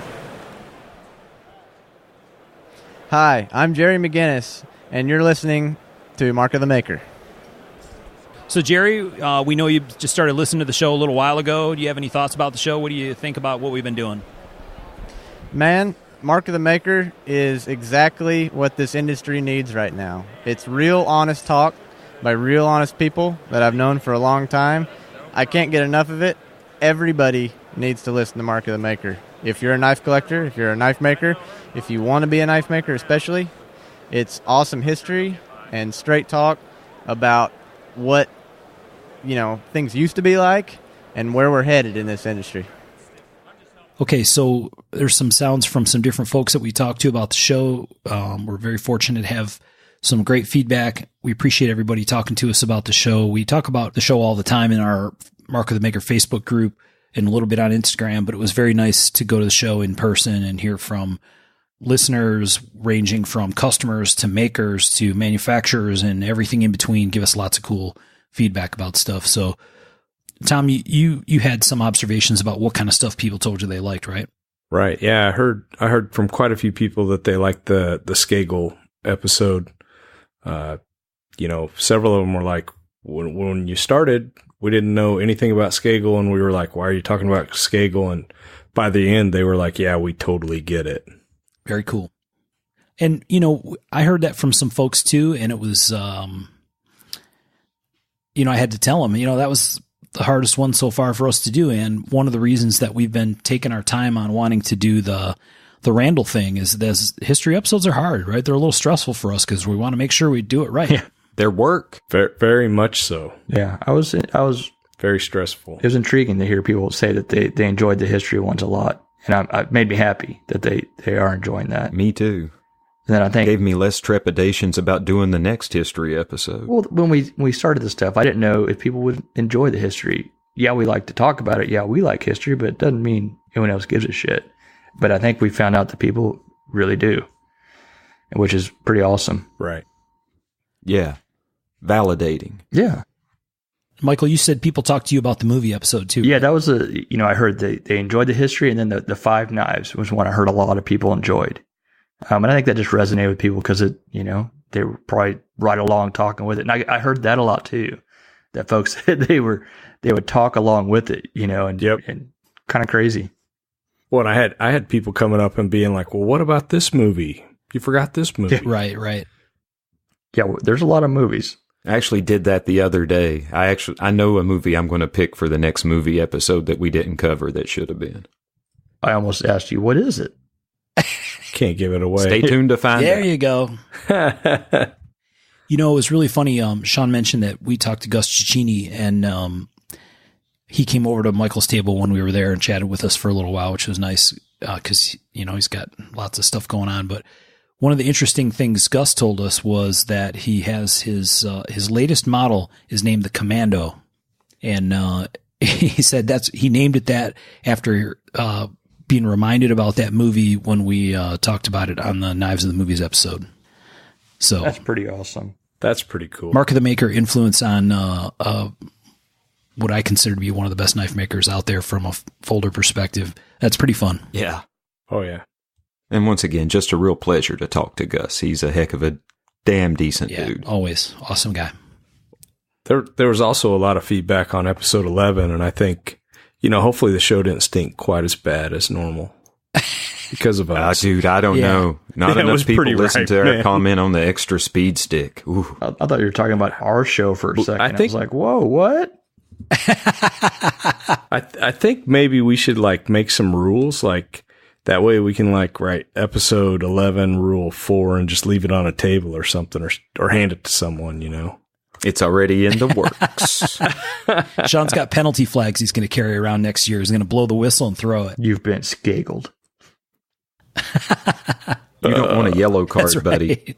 And don't push it to a red. Don't push it to a red. It's crazy. I think, I wish that Blade Show would kind of would have given us a head, a link to our episode 11 since it was for Blade Show, because there's a lot of people that could have used it. I have a feeling that if you're not up on your personal hygiene, you're probably not up on your following links and shit to your podcasts and proper things to do. Sure, but I mean, I walked up to several tables still, and I walked up to one table. There was 2 dudes reading books, and they never looked up. Yeah, what? They're really good books, I guess. I don't think our show has universal reach yet, Tom. I don't think so. Give it time. I wanted to buy some wood from a table over on the far side. I went there twice. Nobody was ever at the table. I don't know how they ever sold anything. Yeah, that's not good. But yeah, anyway. I agree. There were tons of people talked about the etiquette episode. I think when Sean and I were walking around, we heard comments about the full range. I mean, it's not like we have a huge number of episodes out there, but one of the things I thought was super, super cool about that is the idea that people listen to it maybe for a little bit different reasons in many cases, and they take different stuff away, and it connects with people on a bunch of different levels. And I really like that. I think that means that hopefully we're doing the kind of things that we were intending to do. I found it interesting that some people told me that they'd listen to some on the way with their wives, and their wives had enjoyed it. Not to say that there aren't, women that collect and listen too, but just some of the people that weren't quite into the game, I guess, or whatever you call it, that they listened to it and actually enjoyed it. I thought that was pretty neat. Yeah, that is cool. I've tried to get my wife to listen to it, and that's a no-go. DeRay is out. Yeah. Abby listens, and it makes me very apprehensive sometimes. I'm afraid she's going to use it against you. Way to go, Abby. Tell me I suck. But she doesn't. She's very supportive. That's for you, Abby. Woo! Right? Well played, Birch. Way to grab it out of the fire. Yeah. I really saved that one. Nicely played. Too funny. How about we just edit all that out? Well, and shout out to Abby. Had a great time walking the show with her. She is fun, isn't she? She's is, man. Good sport. She puts up with me. So what do you expect? Come on. Yeah, sainthood for her eventually. Very much. I don't think it's that far off. What else do we want to talk about, fellas? Did you guys see any new makers that you liked? Anyone that kind of stood out that you hadn't seen before? Not that I hadn't seen before, but I think Jared Oser's pretty new maker still, and his stuff, every time I see it, it blows me away. Yeah, I dig his stuff too. It just gets cleaner and cleaner. Yeah, he's doing a lot right. Yeah, crazy. One dude whose knives I really liked, and I wouldn't call him a new maker. He's been at it a while, but Ryan Schwartz, the knives he brought this year, he seemed to have really stepped his game up. He had several pieces on his table that if I wasn't a broke motherfucker, I would have bought. He's been working super hard and stepping up his game. He hardcore. has. And it shows. And dude, you can tell that he has the love of it by the way he talks to you about his knives, by the way he presents them. And I dig that. Yeah. That is infectious. He's on fire. Yep. I think I saw less knives this year than I had before. I think with when I did get away from my table, it was doing the podcast stuff. So I think my goal of seeing more knives did not pay off this year. So I didn't see his knives. I really didn't see much. Besides when people, win something and I get to see it at the table. Yeah. That's my... What? I think that means you did it wrong. I did it wrong for sure. Because I was going to make an effort to go out and see more and do more and whatever, but it seemed like I was kind of stuck at the table still. I feel like I spent more time at the table this year than in the years past. For better or worse, but yeah. I don't feel like I didn't get any new materials. I didn't go buy anything. Which is crazy. I try not. Man, materials-wise, I didn't see that much new stuff.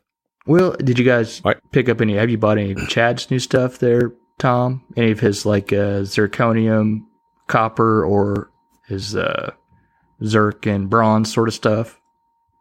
I have some here, but I bought it before the show. I just didn't get to use it. I bought some of the zirc copper, I think, and it's pretty awesome. Yeah, it's pretty neat stuff. I got some of the bronze this go around. I used some of the zirc copper for a piece for the show, but I picked up the bronze, and I'm excited to check that one out. Yeah.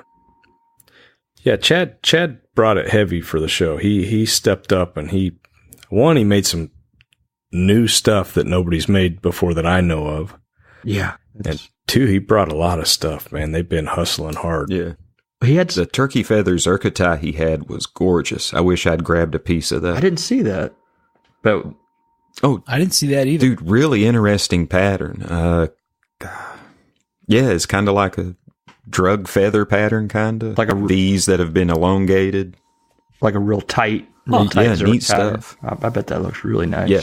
Well, he had some thinner. And it was nice. Thinner mokutai, or not mokutai, mokame, or mokumi, however you like to say it, which I like because I love mokame. I love the look of it, but it's usually, real thick stuff. But he had some real thin stuff, which is nice because you don't have to, spend a lot of time cutting it down and cussing and fighting it and stuff. Well, it's, yeah. Yeah, I got me a chunk of What was the material you guys were talking about that you got earlier? Rich Light. Yeah. It is a paper micarta made from recycled paper product. Who was selling that? I didn't see that. Mazecraft. Really? Okay. Yep. They got it in tons of different colors. Let's see. I got a 6x12 of double black, black diamond, and then a 6x12 of what they call Blue Canyon, which looks like kind of a blue jean blue. Cool. I picked up some. Yeah. Was it black on black or something like that? The black diamond. You got some of that also. Yeah, basically like paper that kind of has a little bit of swirl to it. So I think it might be pretty cool. Yeah, little. I look forward to seeing that. I'm not sure I've seen that all polished up and done. I haven't either, except for the piece they had sitting there, and I was, a little sample, that was real nice, having little samples of how it looks polished and whatnot. Yeah, that's smart. The reason I went to initially start looking at it is Mark Key had some on his table. He had probably 5 knives, I think, finished with different kinds of Rich Light. Huh. And he had done such a good job. I was like, this is worth checking out. There's some interesting color. There's some interesting grain pattern there. Let's go see what they've got going on. Yeah. And I picked up some of Diskin's, some of the newer, what's it called? The LVA PX, exactly. Jerry said Jerry's a huge fan of carbon fiber. He said it's the cleanest of the clean. So if he says it, that means go get it. Wow. Yeah. And we did. Yeah. So did buy some. I did work out an arrangement with Culpeper Mother of Pearl where, I hate trying to pick out stag like Thursday because of lights. They don't turn the lights on in the Blade Show. You can't see anything. It's hot as hell. And then Friday, I had grinding classes and then the show. And by the end of the day, everything's picked over and it's like it's frustrating. But I did a workout with them where I'll be able to call them up and they'll drop ship me a box of stag and I can pick through it and send back what I don't want. Now, so I'm excited. I'm excited about bonus. that. Are they going to have people ask and do that now? I don't know. That ain't Tom's problem. Ow! Yeah. Now you ain't going to have nothing to pick through. Oh, yeah. The thing is, letting the secrets out. If you haven't worked stag and don't understand stag, you probably don't know what you're looking for anyway. So I don't know that it'll help anybody a whole lot.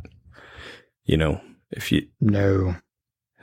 Stag is one of those materials that's kind of complex. There's a lot of stuff to look at and match, and from the color on the inside to the color and texture on the outside to the shape, and there's a lot. By kind of, you mean all sorts of complex. Yeah, there's a lot to look at, and it's like, well, it's the same thing as with stabilized wood and stuff. The whole piece doesn't have to have figure on it.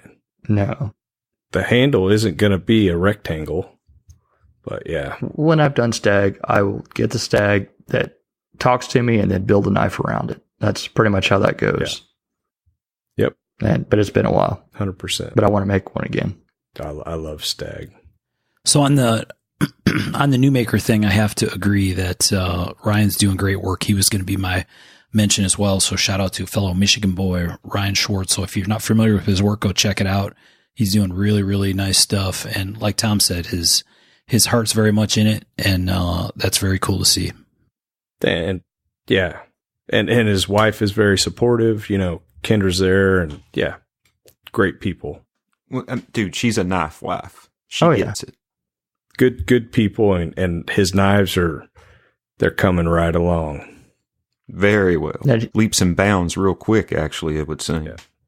You know who else had a couple really, really nice kind of modern style slip joints was Cody Utzler and his brother. Good guys, nice guys. They got real good, real fast. Very clean stuff. Yeah. It's kind of interesting that, if I had to say one thing about this show, it was the show of slip joints. Oh, it's... Chris Reeves Knives came out with a new slip joint. RMJ Tactical had a slip joint. Yep. Everybody had slip joints. Well, except for me. Oh, yeah. They're super hot. I called it 5 years ago. Right? And if I wasn't lazy, I'd be making slip joints right now. I've got to make some, but I've stayed away because they've become so popular. But then I'm thinking about it, I'm like, that's a really dumb way to look at stuff. Don't do something that's popular. All right. Dipshit. Well, I find them very intimidating. I've wanted to do them for a long time, and it's like... Oh, they are. They're... I don't want to do it. I don't want to do it poorly, and I'm afraid I'm going to do it poorly. The ones I have done, which I think is a total of like 4 or 5 maybe, totally whipped my ass. Every single one. Well, I'm just going to say I was walking around and I found a guy, shout out to him. His website is Metalhead Tools. This dude had a lot of tools for slip joint makers. Oh, really? He's got a rise fall indicator that it ain't cheap, but man, it's well thought out, and he's got all sorts of stuff to go with it. If you're wanting to make slip joints, check out metalheadtools.com. Yeah. I'm going to be checking out McGinnisKnives.com for figuring out how to make a good slip joint. That's probably a wise choice. All the slip joints Jerry had were very slick. The shape and the design on the Persian version that he had was very, very, very cool. I just like how he really hid the tang. he did a really good job of hiding the tang and yet still looking like he had a lot of knife. You know what I mean? And that's what always bothered me about designing the slip joint. It's always had a lot of tang. And I know it's acceptable, but it still bothers me aesthetically, even though that's part of how slip joints are most of the time. You're talking about the sharp corner that sticks up at the top of the spine of the blade. Yeah, and that's one thing that's been nice about the CAD stuff. Really let you play with that stuff, because my sketches on paper were hard to do, to get that to try to hide. So we talked about knives that stood out. What about some funny stuff that happened, or horror story kind of stuff like we talked about in the etiquette episode? The one horror story I heard about was there was a rack of knives where the knives were sitting on it, bigger knives. And I think a lady spun around and her bag knocked that off, and a knife stuck in some dude's foot. Oh my God. I saw the blood trail. There's a blood trail all the way to the first aid. So that was it seriously stuck in his foot. Well, when Rachel was talking about a blood trail, I thought she was just kidding. She meant a real blood trail. No, she was not fucking about. Wow. Yeah, that happened at the show. That's crazy. Well, that's definitely a real horror story. That would suck. Now, Billy Cho had a real horror story for us. He definitely did. So let's go to some additional clips. We have a couple funny / horror story kind of things from a couple different people. You're going to hear from Billy Cho and from Nick Rossi. So, Billy, you just experienced the first Blade Show horror story of the show. Please tell us about it. It was amazing. It was amazing. Amazing, you say? Amazing. There was a gentleman with a jazzy scooter. Not to make fun of anyone with a jazzy scooter, because sometimes people can't walk, but it was a jazzy scooter. And he ran into a collector that had 3 display cases and pretty much knocked them all over, and all the knives inside the case tumbled on top of each other. And the guy that owned the cases was just telling the guy, "Get the fuck out of here! I don't care! Just get out of here!" It was amazing. The lesson is bring your jazzy scooter, but do not bring your jazzy scooter. Yes. The end. Hey, this is Nick Rossi, representing the New England School of Metalwork at Blade Show 2018. Did you see or hear anything funny happen this weekend?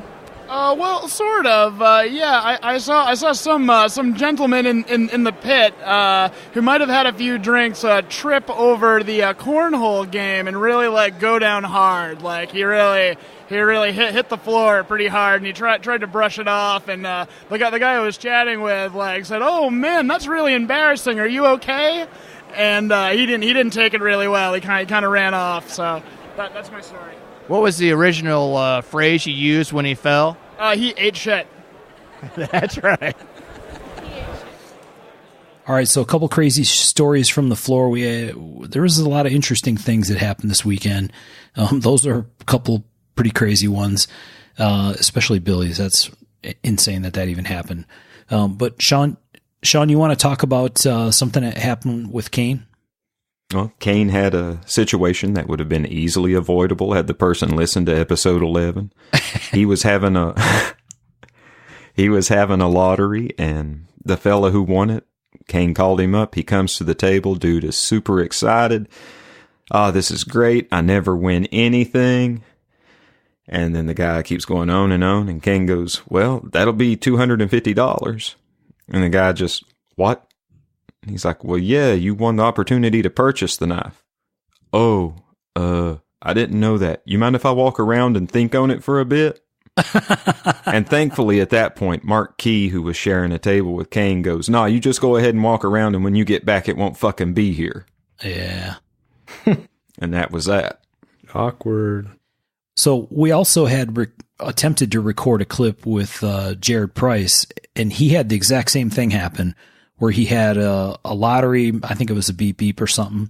Person came to the table, and they had a very awkward. Seemed like at least hearing Jared's version of it was pretty funny. I wish we had the clip, but somehow it got. I wish we. Yeah. Somehow we lost it, but anyway, the way he told the story was quite funny. Very awkward moment between Jared and the guy that won, and like the message wasn't coming through. Like he's saying the words and the person wasn't necessarily understanding what he was trying to say. Yeah. It was like pops, clicks, and whistles. Right. I'm pretty sure the guy still may have the T-shirt that came with the knife and the COA. Right. Yeah. Their certificate of authenticity. Ganked the shirt and the COA. It was a very awkward story. Now, I'd seen Aaron Frederick post on Facebook of that he had the same kind of thing happen where he had maybe more than one person come and assume that the knife was free, like it was a giveaway. And I know it seems like I heard a couple other people having the same thing. So that seems like it happens. It's not an uncommon thing, but felt like a rash of that happened this year. Well, is this sort of a blue car situation where we're tuned to it, so we're seeing it more? Or I think there was it didn't seem like this didn't happen new people this many times. I think there was more new people. Yeah, I don't know. I tend to think the same. More new people, but did you guys see the video of the dude basically doing a big old whipping it out there? Yeah. No. That was a rough one. What? Oh, the flick, the wrist flick. Matt Christensen, yeah. Yeah. It wasn't him doing it, it was his knife. Just to clarify. Shoulder flick. I mean, up to the shoulder and pow. Yeah. That was his bid knife too, wasn't it? Yeah. The strange thing was that I didn't understand was, this went around basically different groups and whatnot, but people were like, well, the knife should handle it and stuff like that. The simple fact is it's not your knife. You know, yeah. You could treat it however you want to once you own it, but you don't own it. Well, that's the thing. The knife did handle it. It didn't affect the knife in any way, but that's neither this way nor fucking that when your asshole's puckered up wondering what did this dipshit just do to my fucking knife possibly. Yeah. Mm-hmm. I don't know. It was rough. Yep. So not everybody listened to episode 11, clearly, because some goofy stuff still happened, and that's okay. We know it. Not everybody listens to the show, but right. Yeah. There was no lack of weird behavior at the show this year, right? Yeah. But fortunately, I think all of us brought some cool shit home, or at least I think all of us did. I know most of us did. Yeah. Sean, did you bring anything cool home this year? Some materials. I got 2 plates of Rich Light in different colors, and then some of Matt Diskin's LVA PX carbon fiber, like we mentioned. And I got myself another plate of double black canvas micarta, because that's my jam. Nice. Very cool. Birch, what about you? I know you scored a couple awesome things at the show. Mm-hmm. Yeah, I made usually I ship stuff, but now I checked a bag, and that was, I guess, sort of a mistake, because that allows me to take knives home. Somehow managed to wrangle 2 lums, a slip joint and a tanto with a nail nick. And I'm pretty excited about that. As well you should be. That little Chinese slippy was amazing. Yeah, it is. That is a slick little knife. I've been playing with it as we've been podcasting. Nice. Yeah, that's super badass. They're both very cool pieces for sure. Mark, what'd you get? I brought knives home this year. I haven't brought knives home from Blade in a while, but I brought, I think, 4 home this year, 3 or 4. Whoa. So I grabbed one of the, from a friend that was at the table, I grabbed one of the Microtech show knives. That was pretty cool because they're nice, good, cheap fun. They're out the front. It looks like Ultratech, although it's labeled a little bit different than that. So I'm not sure if it's actually a different model or not. It's a pretty good size out the front knife. It's like a bayonet grind. Yes. Yep. Yeah. So that was pretty cool.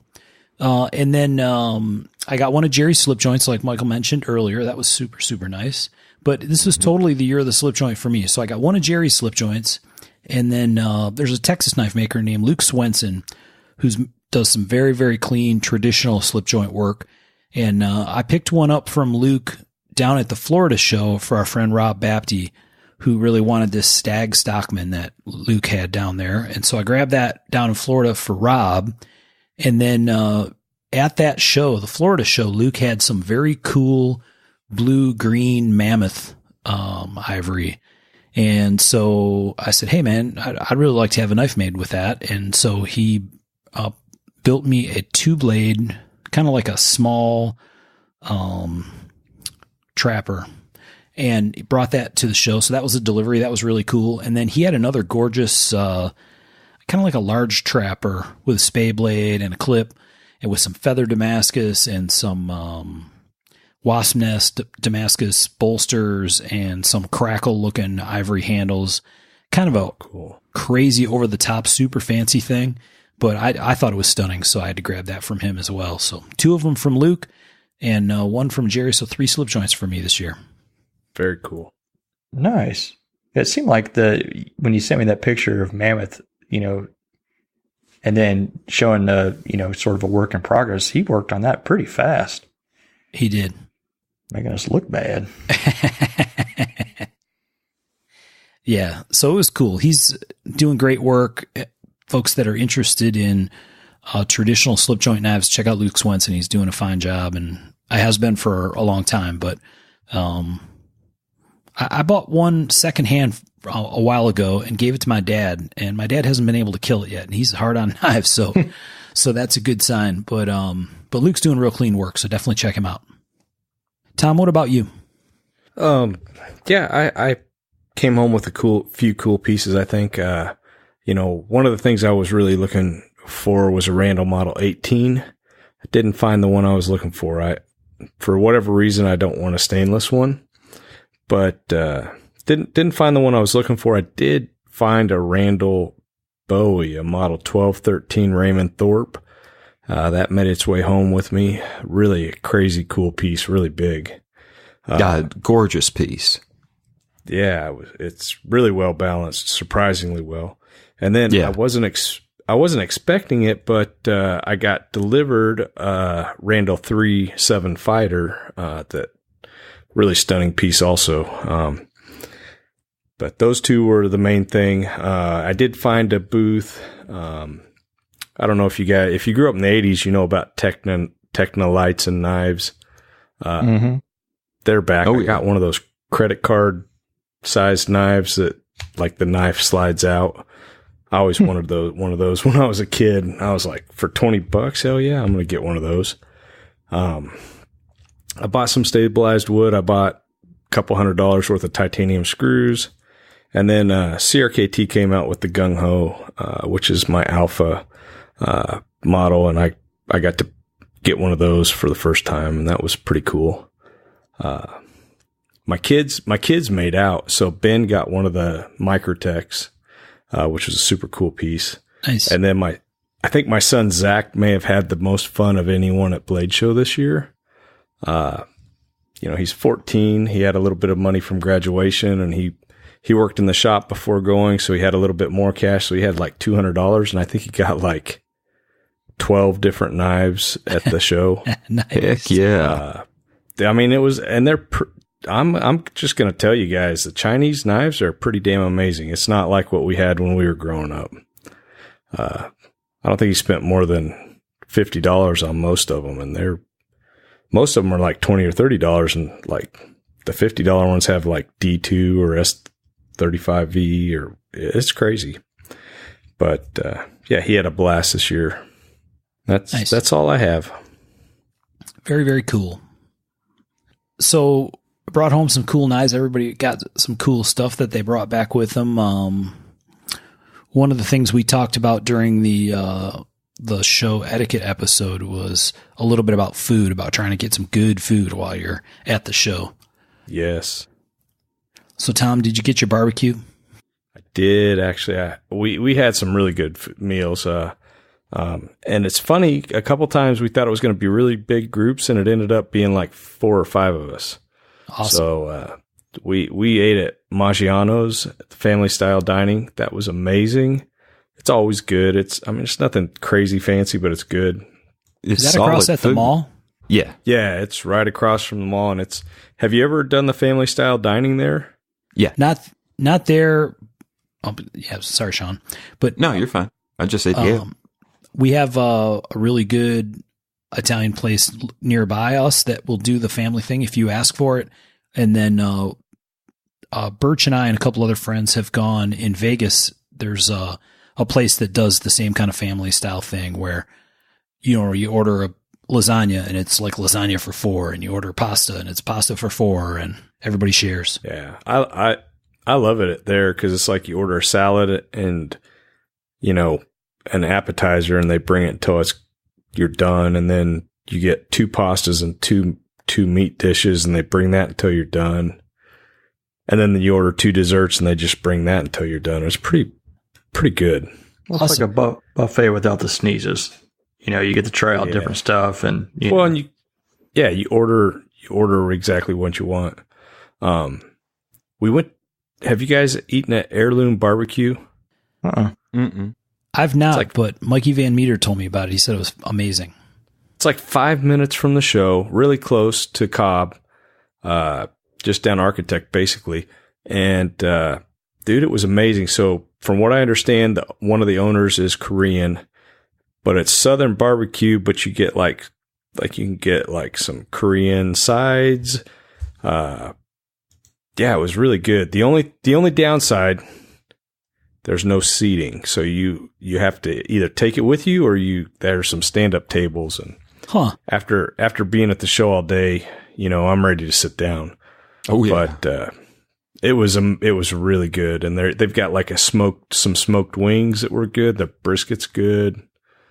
Yeah, I would go there again. We also ate at Fox Barbecue, which if you haven't eaten there, that's probably the best barbecue in Atlanta, I think. It's pretty amazing. We also did Fogo de Chao, so I'm basically not going to eat any meat for probably a couple weeks. It was crazy. Yeah, all you can eat Italian and then Fogo de Chao. That's like a barely survivable scenario. Well, and at Fox Brothers, if you get the beef brisket, it's like a meal for 5 people for 3 days, and it's so good though. But yeah, we made out at Fogo de Chao. I took my youngest son Zach, and I'm pretty sure he wiped out an entire flock of chickens. My son Ben, I'm pretty sure knocked out the flock of lambs. But really, really good times. That's one of the best things about any of these shows, in my opinion, is a chance to sit down and break bread and just, have an enjoyable time with friends. So a lot to be said for the fellowship of a meal. Mm-hmm. Oh yeah. Did you guys get any good food? I ate Cracker Barrel twice, ate at Tumbleweed, ate at Chick-fil-A, and by God, I got me some Waffle House on the way home. There you go. Yeah. Nice. We went to Papado's the one night, and that ended up being a kind of an adventure because it was an extremely busy time. We went a little bit late. We ended up waiting almost 3 hours for a table. It was still good because we had some apps and some drinks and enjoyed some good company. But boy, the food there is good. That was us at Fox Brothers Barbecue. We waited forever. Yeah. The downside was we didn't end up eating until like 11 o'clock at night or something. But yeah. But there's a lot of people in that area, especially with the ballpark there now, and all kinds of other stuff going on, big social events happening all over the place. So, but it was worth it. The food was delicious. It's just hard to take a meal you don't want to stop eating when it's almost midnight, and then you got to figure out how to go to bed on a very full belly. Well, the beer helped. It's rough. It definitely did. All right. Well, I don't know, fellas. I think that just about wraps it up. I think so. You guys had some other stuff you wanted to talk about. Nope. Had a great time at Blade. Yeah, I think that's a solid recap. And I think, we kind of started out maybe railing on the show a little bit, and that's not our intention. We wanted to give some impressions that I think were accurate from some of the concerns people had about some of the new things that happened this year. The media folks were very open about the fact that they were changing things and they were going to need to tweak. So I think we agree with that assessment, and hopefully they get the feedback they're looking for and make a bunch of changes next year. And, we'll look forward to checking it out. Oh, I'll be back. Can't wait. Oh, yeah. We're all going to start making our knives now for next Blade. right, guys? No, we won't. I know, that's a lie. Never mind. Based on the materials conversation, Tom's plan is changing. He's going to use some kind of psychedelic vomit Kieranite on his boarding cutlass. Dude, I ordered some of that once. I threw it in the trash. Wasn't for me. Interesting stuff, but yeah. I mean, with a name like that, I should be using it, right? Totally. Krynite, but no. Yeah. Blade Show was awesome, guys. It was good. I thank everyone that stopped by the table, supported my work. That's pretty awesome to be able to do this. And I appreciate you guys for stopping by and talking about the podcast. Yeah, thank you to everybody. Much appreciation. Yeah, thank you to everybody who stopped me on the show floor to talk about the podcast. You guys were super positive, gave us some real good feedback, a few decent show ideas, and just thank you. We appreciate it. Very much. Yeah, it's very cool hearing firsthand, like I said earlier, what connects with people about the show and what they like about it. So that helps us tune things a little bit. There were some good suggestions that, some constructive things as well. And so we're going to take those into consideration and hopefully keep doing something that y'all enjoy listening to. Yeah. It was very humbling. Thank you, guys.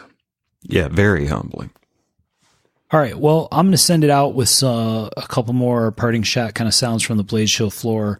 But as always, we really appreciate everybody checking out the show and hopefully being able to hear some recording from the floor gives those of you who weren't able to join us last weekend a little bit of, hopefully it reminds you of what it's like to be there. And for people that have never been to Blade Show, hopefully the conversation and a little bit of sound from the floor helps spur you to get out and check it out. It's definitely worth the trip. And it's always an adventure. I'll say that for sure. So thanks everybody for listening. We really appreciate it. Hey guys, this is Ryan Schwartz, Blade 2018, Schwartz Knives, big fan of the show. Hope everybody's having a blast. Hey, I'm Jeremy Horton of the West Tennessee Knife Makers Association of West Tennessee, and you're listening to Mark of the Maker. This is Chad Nichols at Blade Show 2018. You're listening to the Mark of the Maker. This is George Palagonia with American Metal Exchange, and you're listening to Mark of the Maker.